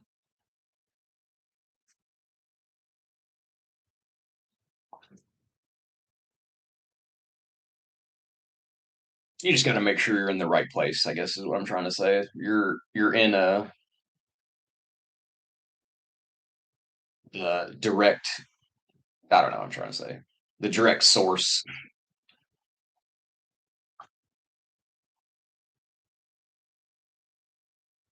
Yeah, and it's only going to get worse. It's never going to get any better, and the AI is going to get better, so it's going to be harder to distinguish. I feel like I'm pretty good at separating it at this point. Um, Obviously not perfect, but for me, it's the voices. I can tell an AI voice right away. The voice is not good enough yet. The picture's getting scarily good though. Like, um, just like a person like walking across the screen, AI, it's almost indistinguishable. The thing about AI to tell the difference in pictures though is you look in the background and like little details that like it just decided to push out to be quicker and not make it perfect. That's how you can tell AI pictures for now. But eventually there's going to come to a point where it is perfect and indistinguishable.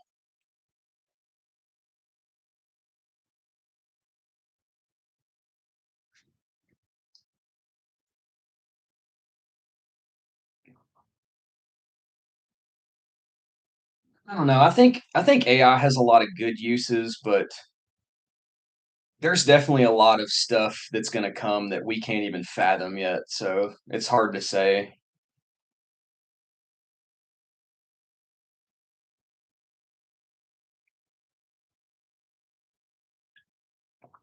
I heard somebody talk about was making an analogy about AI, and they were talking about if you went back, 200 years to somebody that was a somebody who made horseshoes, right? And you went back and said in 200 like their entire generations their family were blacksmiths, they made horseshoes, that's what they did, they taught their children to make horseshoes, and you went back and you said, hey, in 200 years, there's not going to be anybody that makes horseshoes anymore. Like in their mind, they would just think like, what am I going to do? Like, how am I going to make a living? What, they wouldn't think, oh, I'm not going to be making horseshoes because nobody's going to ride horses. We're going to be in cars and planes. Like you wouldn't think that because they don't know what cars and planes are. So that's kind of like us with AI. We're trying to think what the future is going to be like, but there's going to be things that come about that we can't even comprehend yet. So it's hard to make a judgment on what the future is going to be like because there are going to be things that do not exist right now that we can't factor into a decision. So all I ask is please do not use AI for thumbnails for your channel. Even channels where I like content are starting to do that, and it's not great. I'm gonna be honest, I have experimented with it. I don't really like it either. But I felt like I had to experiment with it to see if that's what, because some people might hate it, but some people might love it. You never really know. So it's just about trying things. I'm never gonna use AI in my videos because this channel's about connecting with me and like me. It's not about anything AI. So you can guarantee I'll never use it in videos. But I mean, it's a useful tool to help you like package and things like that and like script, like get your script in like the correct order and things like that. So that's kind of where I'm at with AI um right now. So just to be completely open and honest with you all.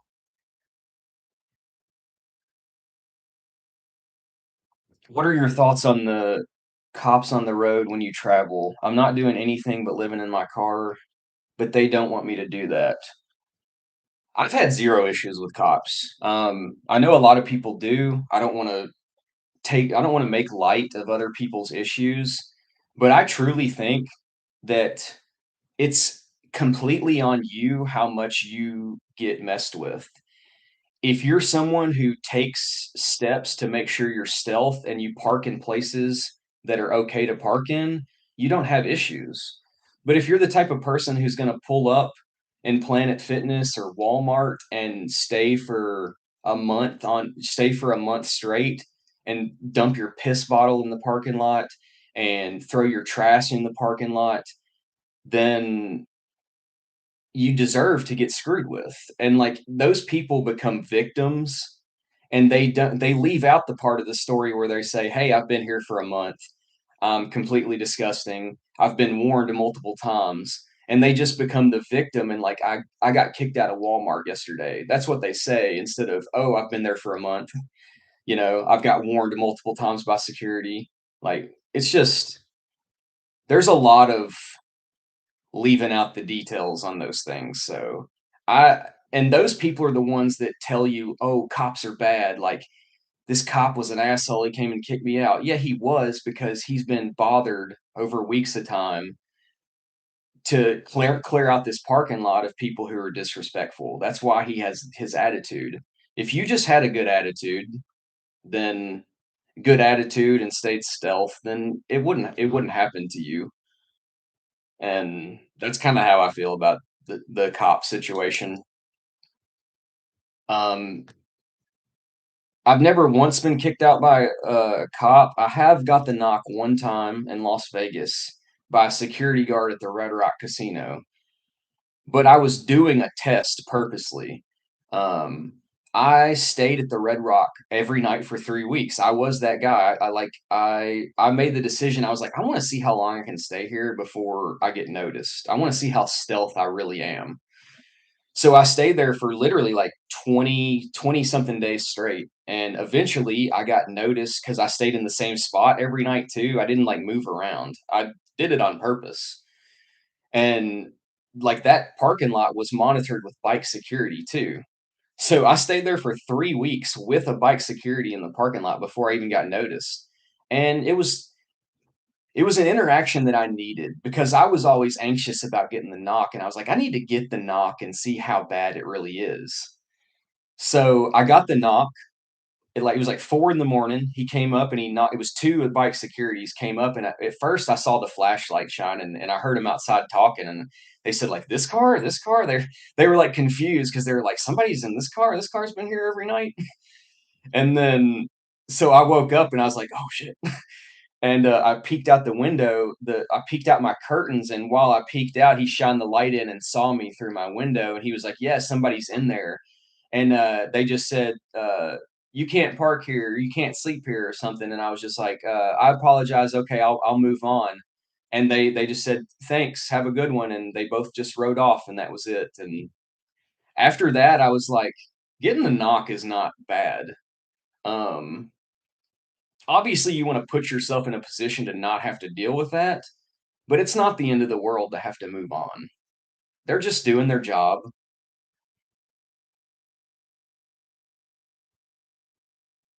Agreed. When I car camped across the country, if I camped in a parking lot, I always walked in and asked security or management if I could stay for the night. Never had issues.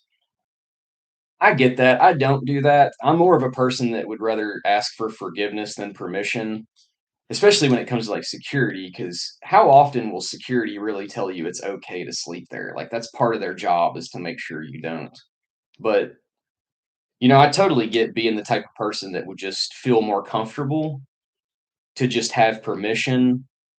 Like, I totally get that, so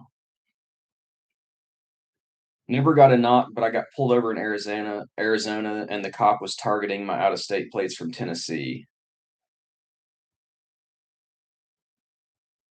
Just giving you issues for being out of state, seems kinda weird. Also, howdy neighbor, I'm from Kentucky.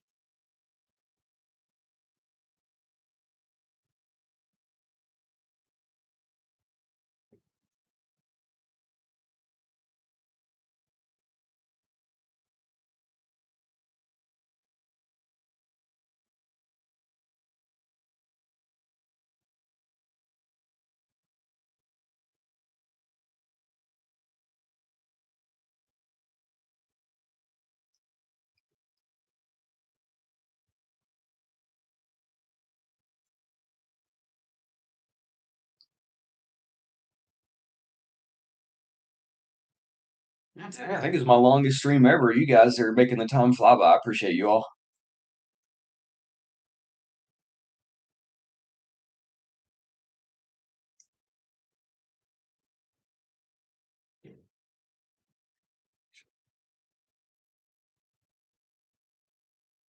10:09.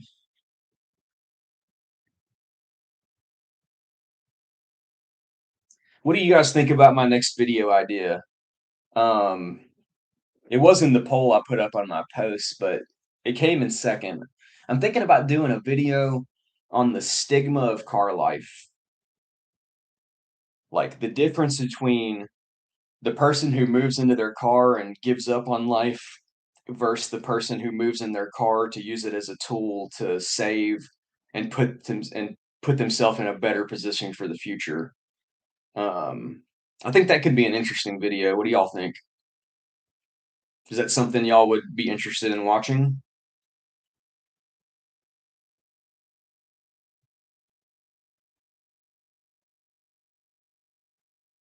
I feel like it would be a very good, like, engaging video too, because it's gonna hit both sides, um, both sides of the spectrum. The people that do what I do and the people who hate the people that do what I do.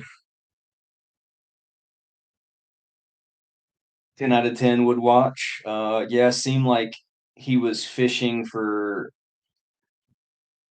citations. Oh, yeah. I'm sure it probably was. Probably a small town, and that's how they, like, run the town is ticketing out of state people. But let me off with a slow down. Looked at him like I'm in a Prius. Speed is not my life. You can't really speed too much in a Prius. Like the video idea, good video idea. All right, awesome. Also, what's up, Amanda?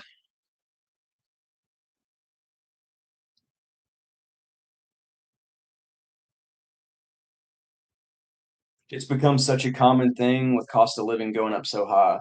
That's part of the reason I started the channel. Like, there are genuinely people with full-time jobs that cannot afford housing, that cannot afford a studio apartment. We're not talking about, oh, you can't just afford a five-bedroom house. You can't afford a studio apartment. You have to get roommates in a studio. Oh, what a joke. I don't know. Instead of worrying about it, I just took actions to not deal with it.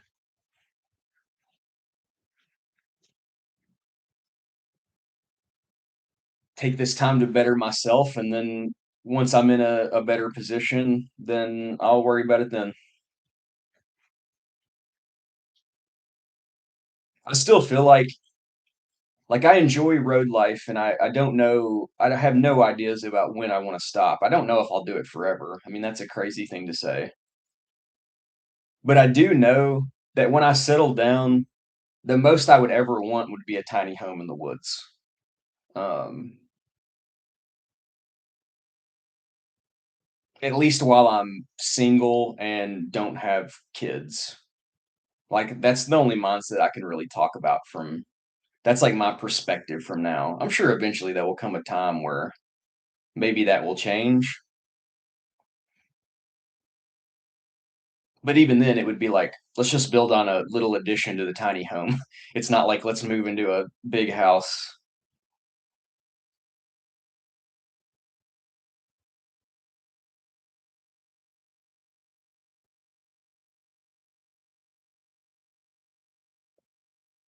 I'd love to have just a tiny home in the Pacific Northwest or something. I think that would be where I'm going to land eventually. 100% on the same page. Want to travel throughout my 40s and 50s, and if I make it to my 60s, get some land back in Maine and build a tiny home to settle in. Sounds like a dream.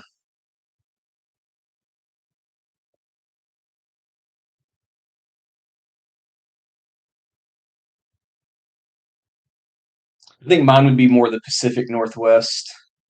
I do love Maine.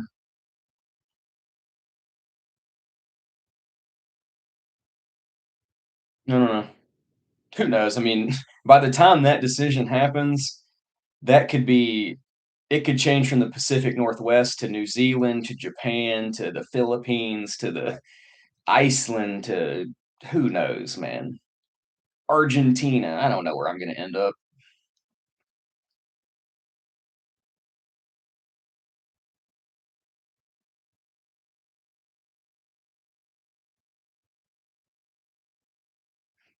Arkansas here, and I get pulled over, never ticketed while in Arizona, frequently just calling out tags. Sticker, those two separate stickers. Interesting. It's a good point that Maine probably has cheap land and it's also beautiful. I mean, I would never write it off, but I guess I just don't. I've only spent very little time in Maine. Like, it was like 3 days I was in Maine or something. So I don't have that much experience with the area like you.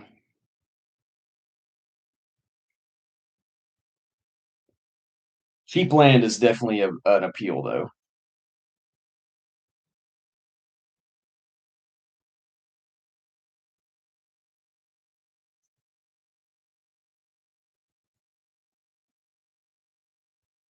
I can see myself ending up in a different country, though, honestly,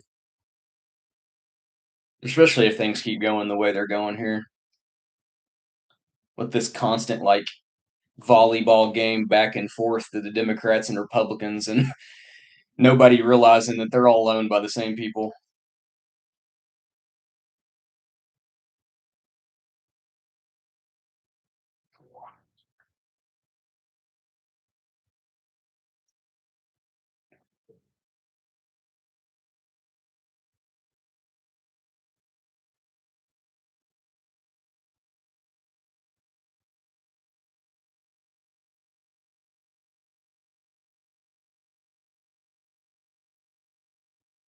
I'm a dual citizen from Canada, but feeling like that won't be all that much better option than live here in the US. Um, I'll be completely honest, I don't really know that much about Canadian life and, like, politics and stuff like that, so I can't really speak too much on it. Um, you're definitely much more of a authority on that than me being a dual citizen, so I'll just trust your word on it.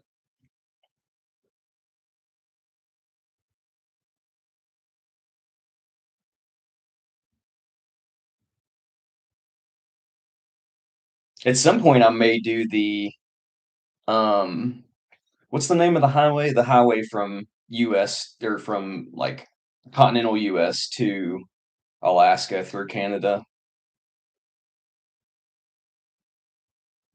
Similar issues with cost of living and housing. Yeah, I can see that.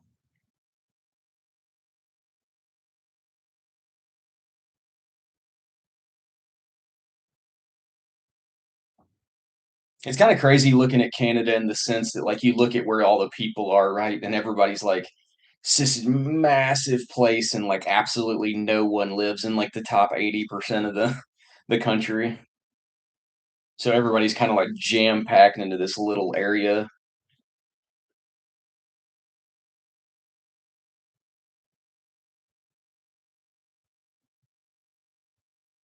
It's like California or something. You know, you have this giant state and 25% of the people live in this little circle on the corner.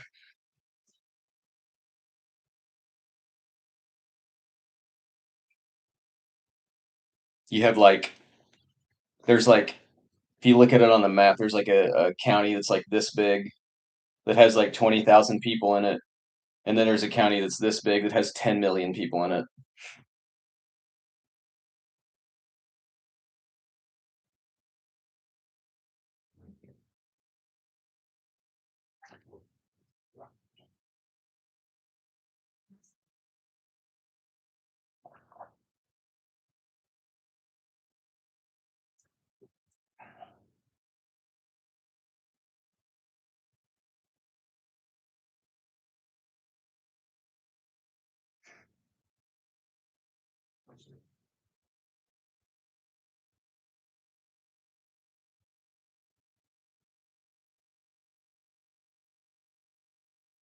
Yeah, the county I'm from in Maine is huge and has not that many people living there. Yeah. I mean, it's that way all over the country. You know, you see those, like, stuff on TikTok or whatever you're scrolling through. I do live in a Prius. I'm house sitting and dog sitting for my sister right now. They're on their way back moving across the country from New York back to California, and I was in Oregon, so I was pretty close to here, so she asked me if I would come house sit to save them, like, thousands of dollars to pay someone else to do it, and I felt like helping them out, so I'm doing that.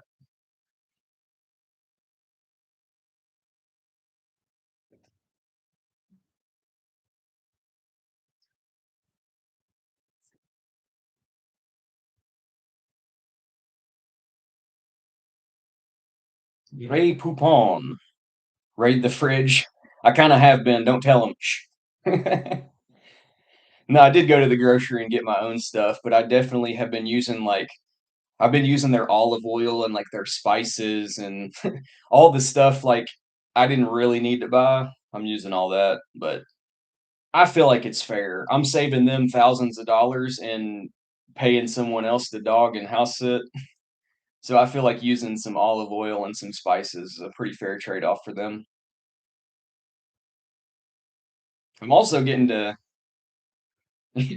I'm also getting to test out their air fryer. I've never used an air fryer before, and I really want to figure out how I can get one in the car because they are freaking awesome.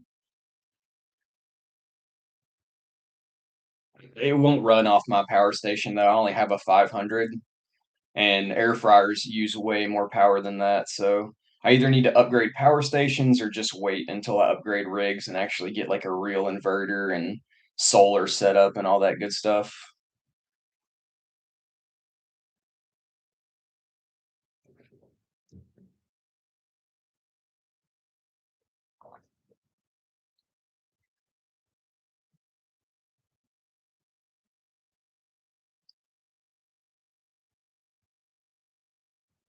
Air fryers are fantastic. Would love to have one in my setup. Keep us posted if you figure that out. I definitely will. I would even love there's like if I could just get like a little one, like a little bitty one that didn't take much power, but they only make them so small. So I made the favorite thing I've made is I just got tortillas, pizza sauce, pizza marinara sauce, and then turkey pepperoni and mozzarella cheese and Parmesan cheese, and I just made a simple little tortilla pizza. Throw a tortilla down, slap some sauce, some cheese, pepperonis, easy, and just stick in the air fryer for like 5 to 6 minutes, and it's like a little like pizza quesadilla. That's great.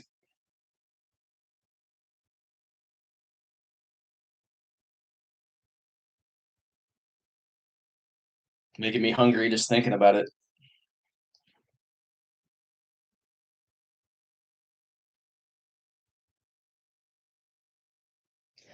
I have a small one, the Ninja Crisp, but would have to figure out power. Do you have any kind of power station, Bella, like a Jackery or any other brand?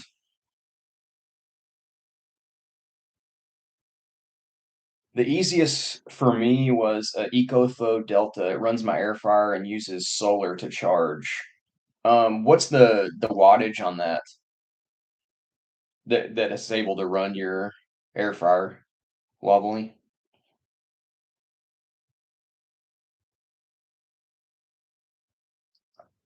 I did have two Jackeries. One was 250 and the other was 1500. Oh, I bet you can run an air fryer off of 1500. I would say that's probably strong enough,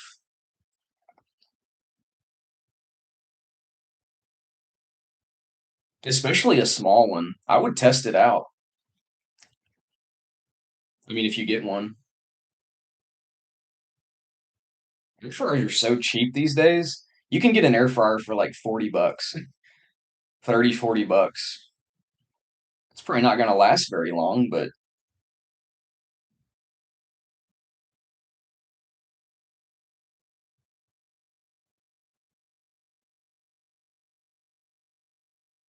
I'm really hoping at some point to get some power station sponsors. Like that would be so cool. Um, because I think all the power station brands are good. If any of them reached out to me, I would definitely consider it. Um,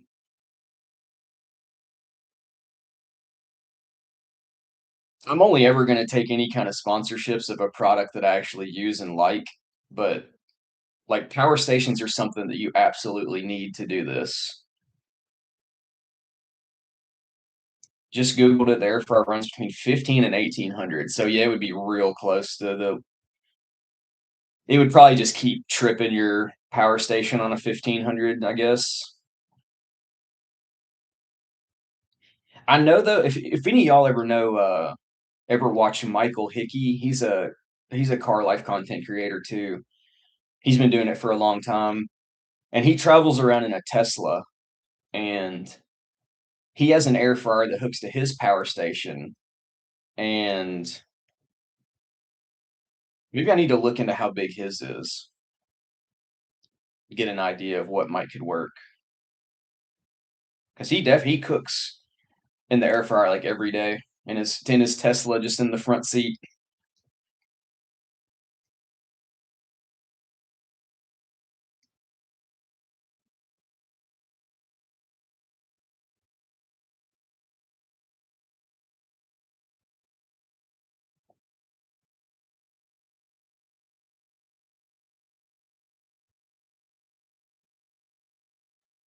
I'm kind of on the fence about doing this lifestyle in a Tesla. I think it's obvious benefits of not having gas, even though you still have to pay for charging. Um, you talking about uh, Michael? His name's the Michael Hickey. Um, I think he's like in his mid to he's in his like his mid 20s, maybe mid to late 20s. I don't know exactly, but he's got a real good outlook on life too. Um, I just like the way he thinks. I think me and him got a pretty similar mindset as well, so you would probably enjoy his content too. He just did a series where he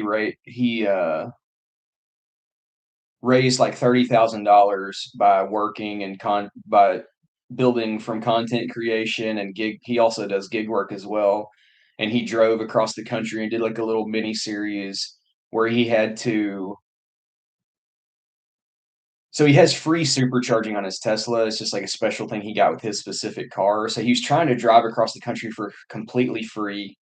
So every day he had to find a new way to make money.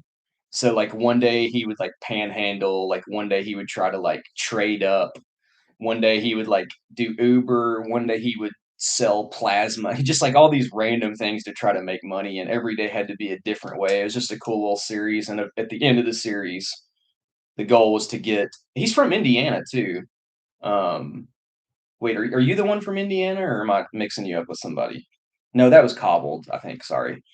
Um, when he got back to Indiana, he gave his mom $30,000 to buy a new car. So it was a cool little series.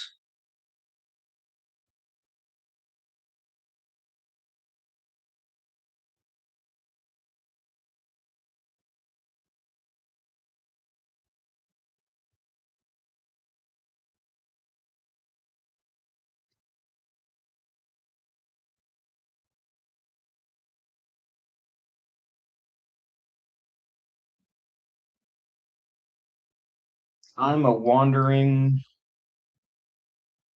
Is it supposed to be maniac or mechanic? Oh, is that like maniac, but like a play on words that you're from Maine? Is that what that is? Because that's funny. Currently in the Arizona desert. Damn, I bet it's hot there. I spent my winter in Vegas, and when it got to about March, April, I had to get the heck out of there. That's hilarious. I've never heard that phrase before. That's cool.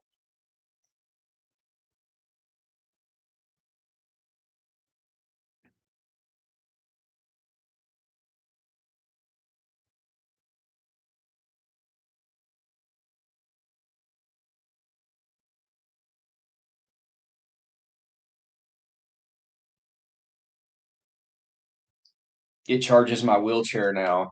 That's pretty cool. You have like a portable charging station for your wheelchair. I hadn't even thought about that type of use for power stations for people. That's cool. That's cool that you have something like that that you can take with you.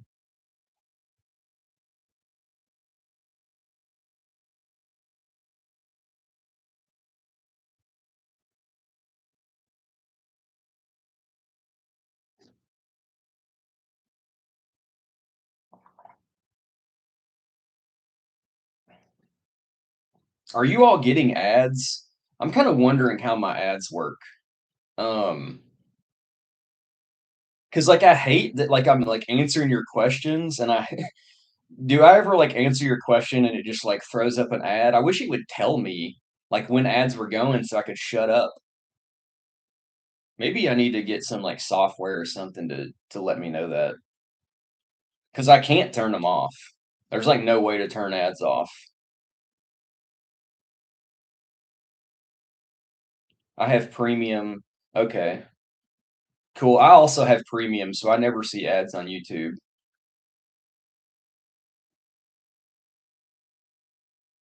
I highly suggest getting YouTube. It's kind of cool because you would think that if somebody got premium, it would just like screw you over of not making any money from their view because a lot of your money comes from AdSense of just people watching ads. But it's cool that they if you have premium and you watch a video, they still give you a cut. They give you a cut out of like your premium subscription. So it is cool at least how they do that. If I don't get enough sun, I can plug it into the Prius. That's super cool too. The Prius is like an incredible generator. I hate ads. Well worth the small expense. I also hate ads. Like I get the irony that I hate ads, but I also make income from you guys watching ads, but that's just how it works. It's random, just got another one. Sucks. If you ever ask a question and like you feel like I don't answer, I might have answered it during an ad, let me know. I'll be more than happy to answer it again because that is stupid that it doesn't at least tell me that, hey, ads are running, shut up.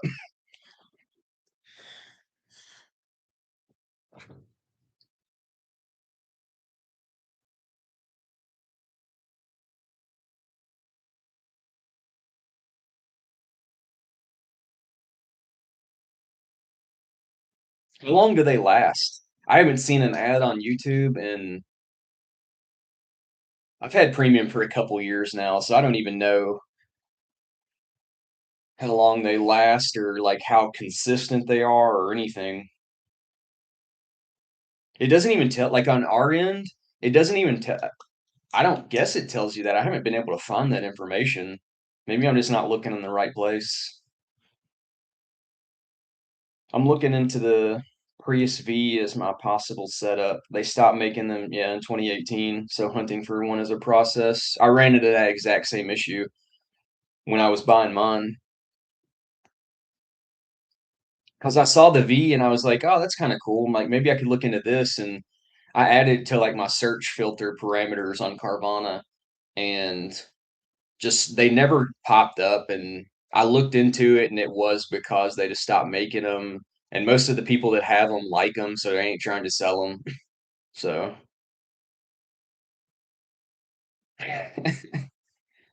sorry, Wobbly. I'm sorry. Now a word from somebody that wants you to buy some garbage that you don't need.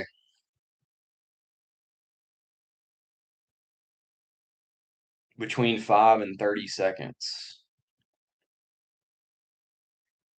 Well, that's kind of good because I don't know if any of y'all ever like watch Twitch or anything. It's like a live streaming website. Their ads are atrocious.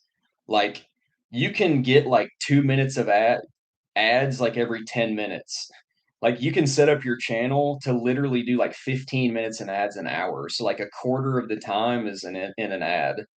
Um, and I just eventually stopped watching it. Like I could have probably got Twitch Prime, but I don't really watch gaming anymore for one, and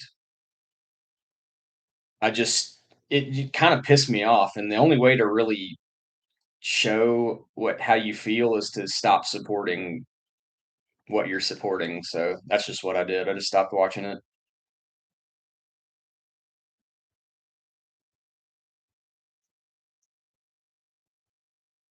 It's not the creator's fault though. It's just the greed of the companies, man.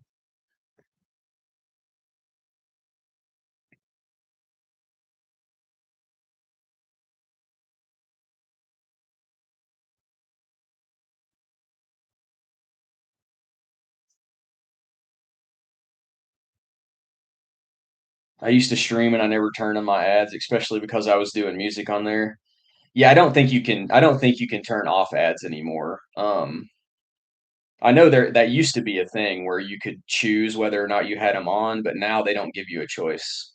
Like if you're partnered, once you get partnered, you sign a contract that says I will run a minimum of this many ads, and if you don't sign that contract, you don't get partnered. So that's how it works now.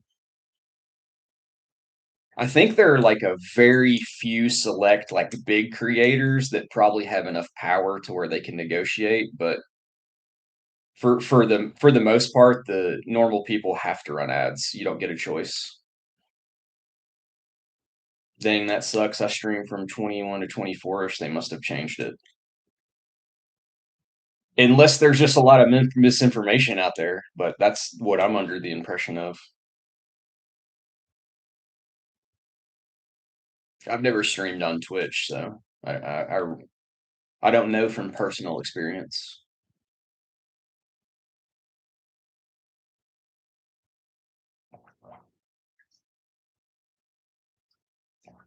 Like YouTube, I can't turn off ads.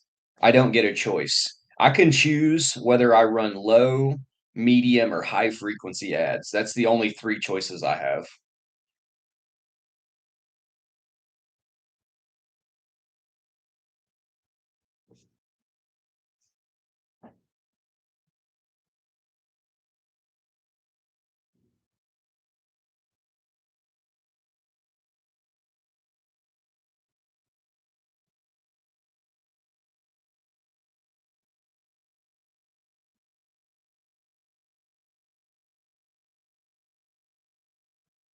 The next AI slop is gonna be incorporating ads into the live stream, and instead of cutting you out, it will take your persona and conduct an ad with your likeness. That will be very evil.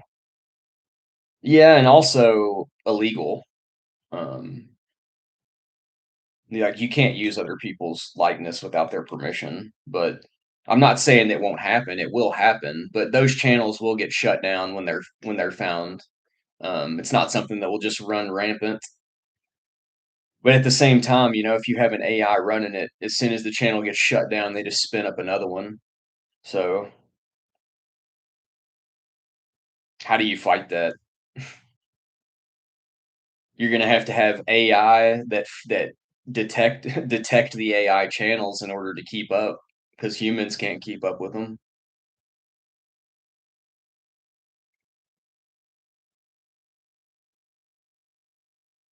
And then a little old me is just gonna be trying to, like, get a video in through the AI garbage, like, try to be like, "Hey,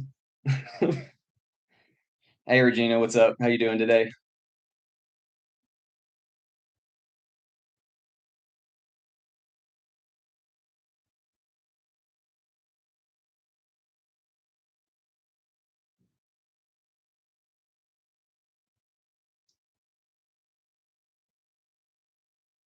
Got a long stream going today. We got a lot of people in here making the time go by. A lot of cool new peeps in here today. You got work tonight,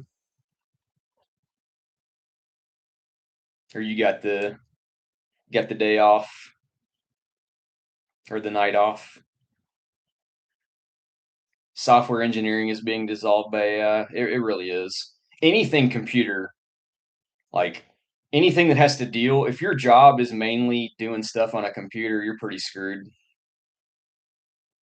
if you don't start to make changes now. No work tonight, night off. Hell yeah. Happy to hear it. Glad to hear it.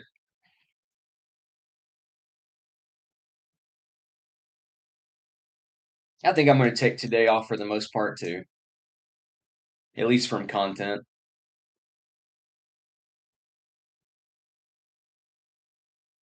Hope to catch you again soon. Got to hop off for now. Great coffee chat. Thanks and a pleasure to meet you. Likewise, Bella. Hope you stop by in the future. Have a good day.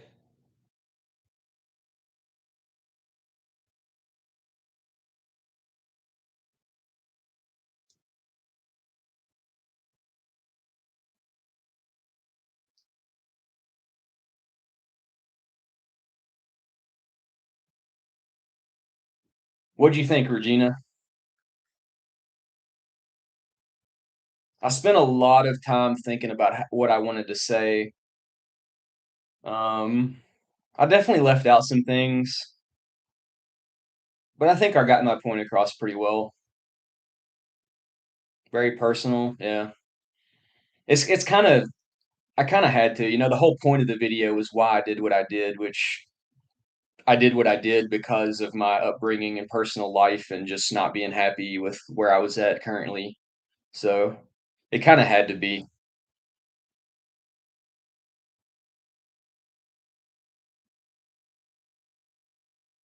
It feels good just to get that out there, though.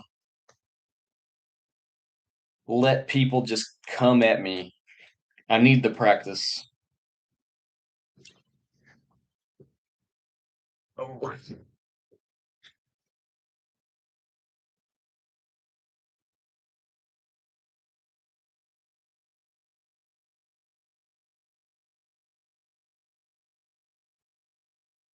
It has something to travel and be free.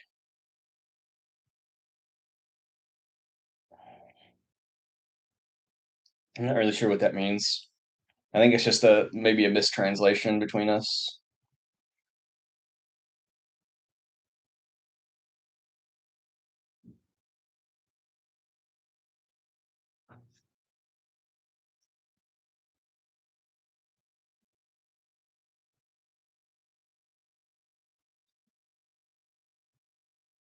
I'm really hoping this video can connect with some people. I've already got some feedback that it has, and I feel good about that. Um, like I said at the end of the video, um, a lot of starting this channel was to help my nephew out. Yeah, yeah, I get what you say. I get what that means. But a lot of this, like, I do genuinely want to help people, and my nephew needs the help, but I just don't know how to help him. Um, he's not ready for the help, but maybe there's something I can figure out that could push him towards being ready quicker. I don't know. Just got to take that one day at a time, honestly.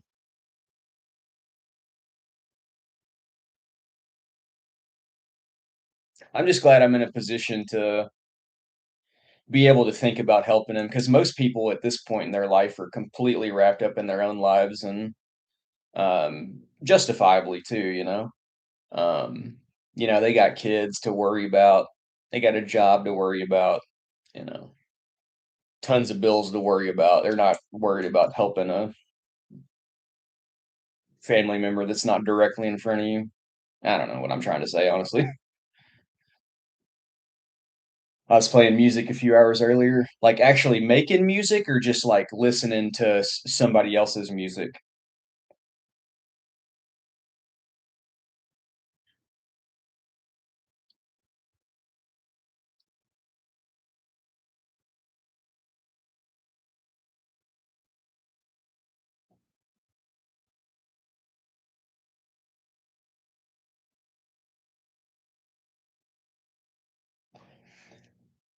It's a good way to, I mean, being able to be at peace and not stress out all the time is like a prerequisite for having a decent life.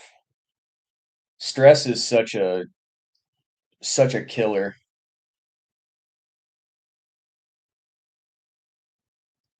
Yes, music. I listen to Stella Lefty. I've never heard of Stella Lefty.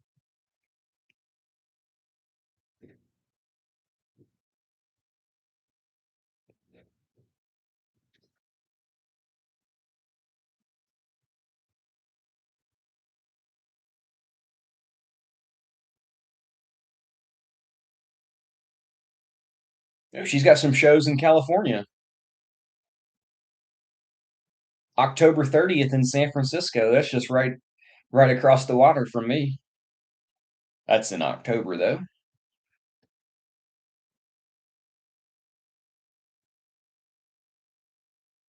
Cool. Country music. Yeah, I'm not a huge country music fan. I grew up in Kentucky and that's like I was like forced to listen to country music my whole life, my whole early life, and it just I kind of grew like a I don't it's not even that I don't really like the music, I don't think. I think I don't like it because I was forced to listen to it and I had no control over what I listened to and it like made me not like it. But also I think it's just kind of boring. Like it's just a bunch of white country boys talking about what they're doing at the time. Like I'm driving my truck down the road and I swerved to miss a pothole and drove off the road and ran into the love of my life. It's I don't know, it's kind of boring to me. She sounds like the female Justin Bieber,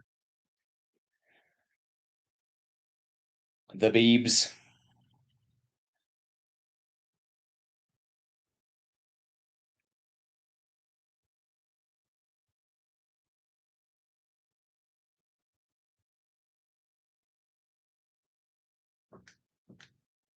My sister, who I'm house sitting for right now, is a massive Keith Urban fan.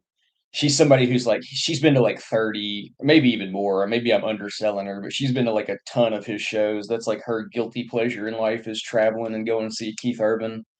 And I respect Keith Urban a lot. He's actually somebody who like writes his own music and he's pretty musically talented and stuff. So still not a huge fan of the music, but at least I kind of respect what he does. Hey, that's close to Yosemite. Have you gone there yet? I have. I have a video um from like 2, 3 months ago where I went through Yosemite. I absolutely love Yosemite. It's incredible. I did a when I because I came from I spent the winter in Vegas, picked up in March, April sometime. I don't remember exactly. I think it was March. And I drove from Vegas to the Bay Area to pick up some things. I needed to renew my tags. So I ordered my tags to Kentucky and my mom sent them to my sister's house in California. So I had to come here to pick up my car tags. And on the way here, I went to Death Valley, Yosemite, and Sequoia National Forest. And I saw like the largest tree in the world, saw El Cap, in Yosemite and like all the waterfalls, and then did like the Super Bloom Death Valley tour because this year was like a once in a decade Super Bloom in Death Valley. So I got a three-part series video for my national parks from a couple months ago. Awesome time.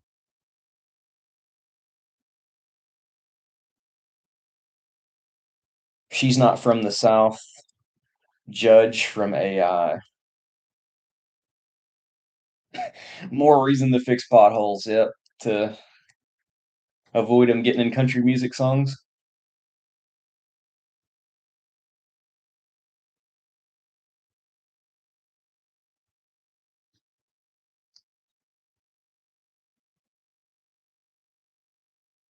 Thinking about going into San Francisco at some point after my sister gets back.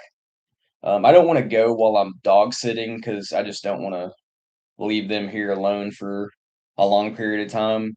But I think once they get back and we visit for a little bit, I may go into the city and do something.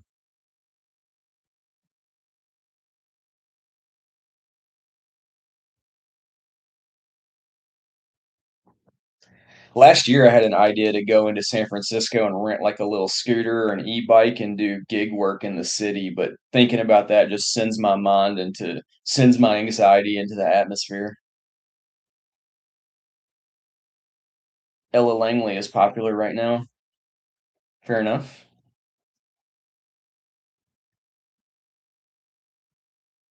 I'm kind of in my own little bubble musically. I need to expand my horizons a little more. Like I do listen to a lot of music, but I'm just like on Spotify and I kind of just replay what I already know. I guess sometimes I add the little feature where it'll throw in random songs every now and again and I can discover music that way, which is pretty cool, but it usually only gives you stuff from the genre you're listening to. It doesn't give you like it would never give me like a country music singer because I don't have any of that in my playlist.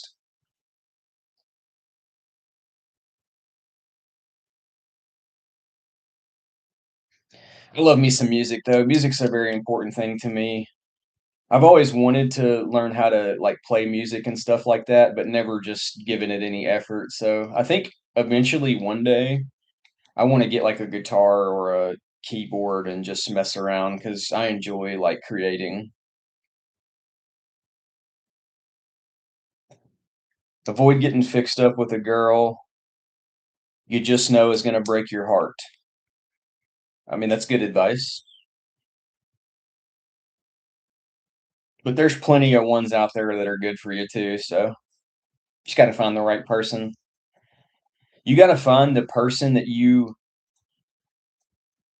most people look for the right person when what they're really searching for is they're searching for the person that makes them feel the best about themselves. So that's what I'm kind of searching for. You like the way you feel when you're with that person rather than you like that person, if that makes sense. they're so, like, intertwined, though.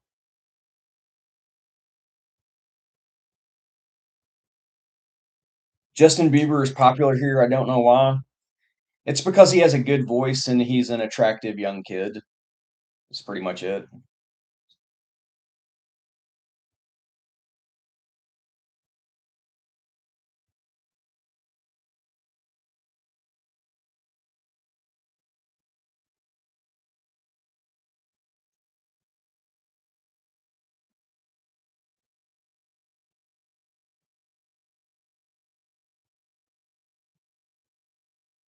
I mean, he's pretty popular everywhere, I would imagine. I mean, I'm not like a huge Justin Bieber fan or anything, but I think some of his music's fine for what it is. Who am I to judge, right? Yeah, he's prolific. He has sent out a lot of songs. It's part of that too. Um, just the longer you do something, the more fans you accrue. It's just how it works with anything. Like there are people that have grown up listening to him. They feel like they're connected to him. Like, they saw him grow up as a kid and now he's a young adult and they feel like they like know him, kind of like grew up with him. I like Taylor Swift more. Yeah, fair enough. I think I got a lot of respect for her too. I think she's done incredible things with the little time she's had here. I like her attitude and her um I don't know if you saw like on her last tour that she did, she gave every one of the people that worked on the tour, like all her roadies and the people that everybody that helped make it work, she gave them like insane bonuses. Like some of them like millions of dollars, I think, bonuses. And I think that's just awesome that somebody would do that. I think that's so cool.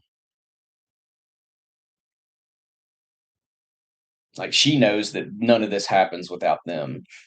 She ain't gonna be out there putting up the stage.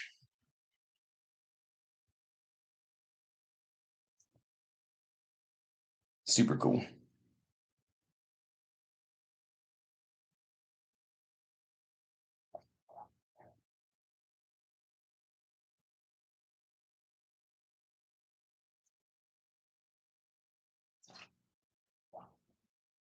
I don't have to think she has the most incredible music to respect her as a person, and that's not something I feel like a lot of people understand.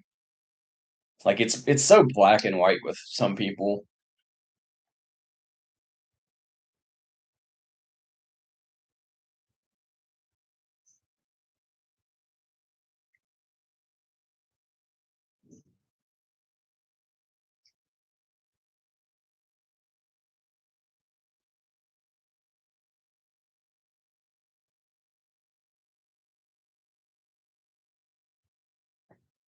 She did a show where you were at. Yeah, I'm sure she probably has hit most of the countries at this point. She's a worldwide talent.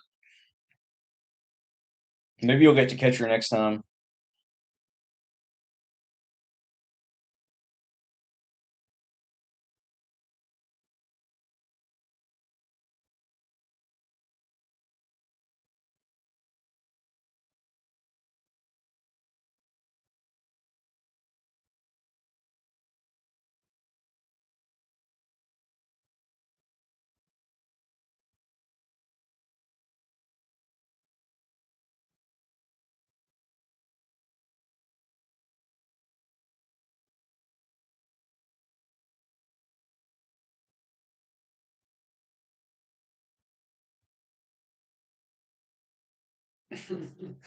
Yeah, I'm sure.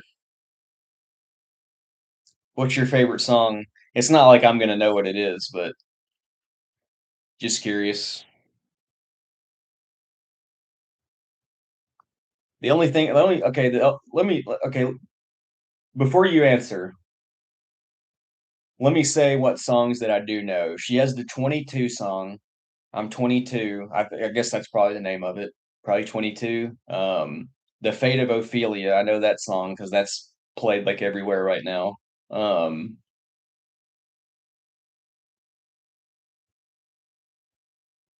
Honestly, that may be the only 2 I know. That's pretty pathetic. Um, she had another song that just came out recently that I can kinda hear in my head, but I can't think of the words.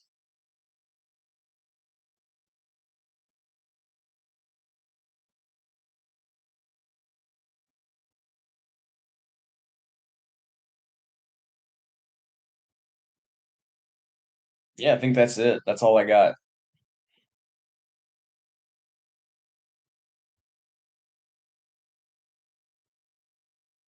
I actually kinda like the Fate of Ophelia song, though, it's pretty catchy. A Lot, for example, Our Song, Mean, Red, to name a few. Oh, Would. The only reason I know that is because I watched the Kelsey podcast sometimes, and they were talking about that song. That's funny. Yeah, I don't think I've ever heard any of those, but they're probably, like, a little bit older songs maybe.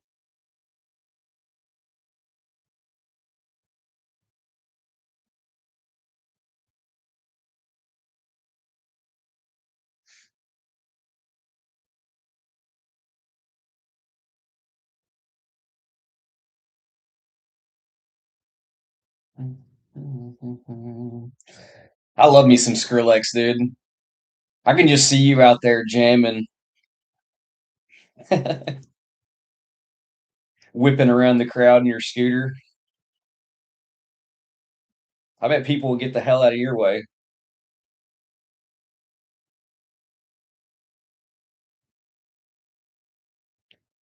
Over the years, I'm kinda eased a little bit on my, like, that type of music, like electronic music.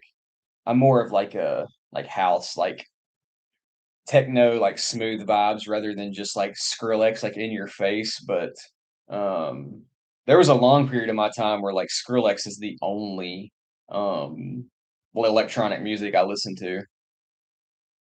Great exercise music, it really is. Whenever I walk, I listen to John Summit a lot. He's kind of like there's quite a few. I like Fred, what's his name? Fred again. John Summit, Disco Lines is pretty dope. Um, Dom Dalla, like there's a few women DJs that are great too. Fisher's awesome. Um, God, there's another one I'm forgetting. I feel bad. Yeah, but I kind of love jamming out to some like when you walk to music like that, it lets you keep up your pace or gives you that dopamine and energy you need to push through the workout for sure. I also like walking to no music too sometimes, just to let my mind run. I've never seen well, really any DJs live. I've been to a lot of music festivals that had like probably DJs coming in and out, but never specifically went to a show for a DJ. My jam was growing up, I went to a lot of jam bands. I've been to like 20 or so shows for Humphreys McGee. I don't know if you ever heard of them. They're like a Chicago band that they jam out. They play like 30-minute songs, like String Cheese Incident, Fish. That was my stuff when I was growing up, that type of stuff. Gym is a novelty here. I found a 24/7 gym nearby my place. I went too early. They were on a soft opening. So you're saying like not a lot of people work out where you're at? That's the same where I grew up in Kentucky. Like at least in my experience growing up, there wasn't that much exercise.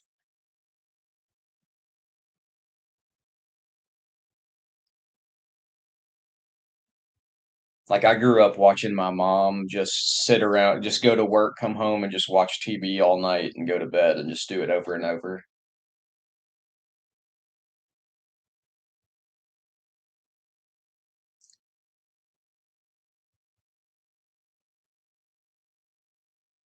I mean, it wasn't just her. That was what people did where I'm from.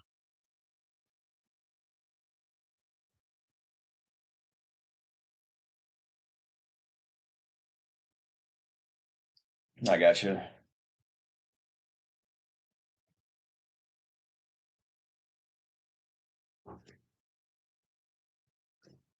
Yeah, I don't know. I'm kind of losing my energy here. I feel like I'm super low energy right now. Sorry about that. I don't think. I guess it's just all your perception whether or not you think the gym is expensive because you can exercise just fine without going to a gym. Curious about the price here. I pay for my Planet Fitness membership, I pay I think it's like 26 and change a month. And once a year they charge you like 75 bucks. It's like a yearly fee. I don't even know what it's for, but if you want to go, that's you got to pay it. So once a year, $75, and then it's like 26 a month for access to all Planet Fitnesses nationwide.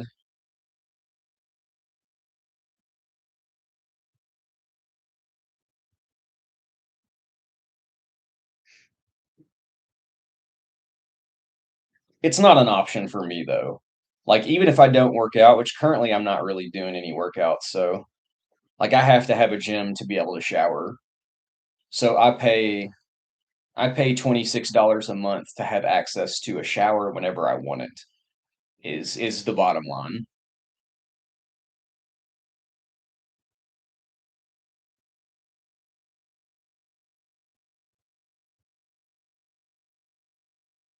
You kind of just have to. I mean, if you're not willing to pay $26 for a shower, then you're probably the type of person who is just given up on life. And like you're kind of like the stigma of what people think living in a car is.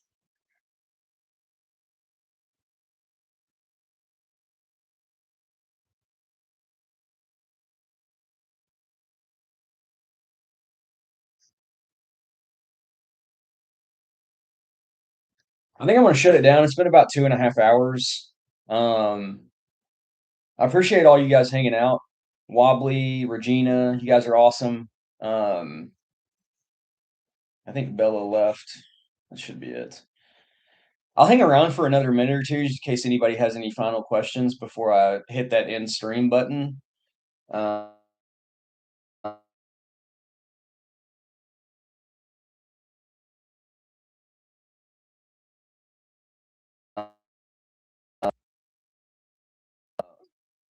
hello? Oh, sorry about there. I'll stay around for another if anybody has any final questions, but I'm thinking about the scripting for the next video. Um, Stigma of car life. How I can get that across without coming across defensive.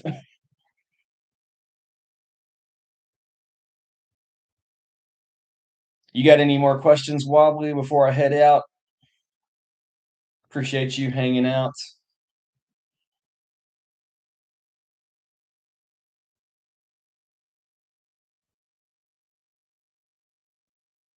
Hopefully, you get something figured out with your next rig so you can get back on the road.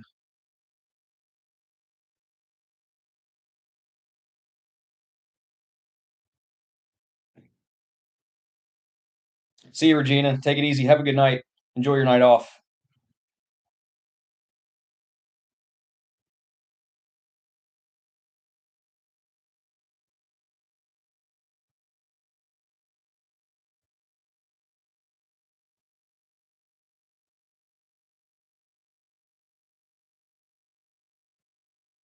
Amanda, hey, there's the other one. Hey, I appreciate you hanging out too. Sorry, I was trying to scroll up. I forgot your name. I apologize. Appreciate you hanging out though. Enjoy your day as well. I guess Wobbly might be busy doing something, so I'm just gonna head out, guys. Thanks. We'll see you tomorrow, probably. Peace.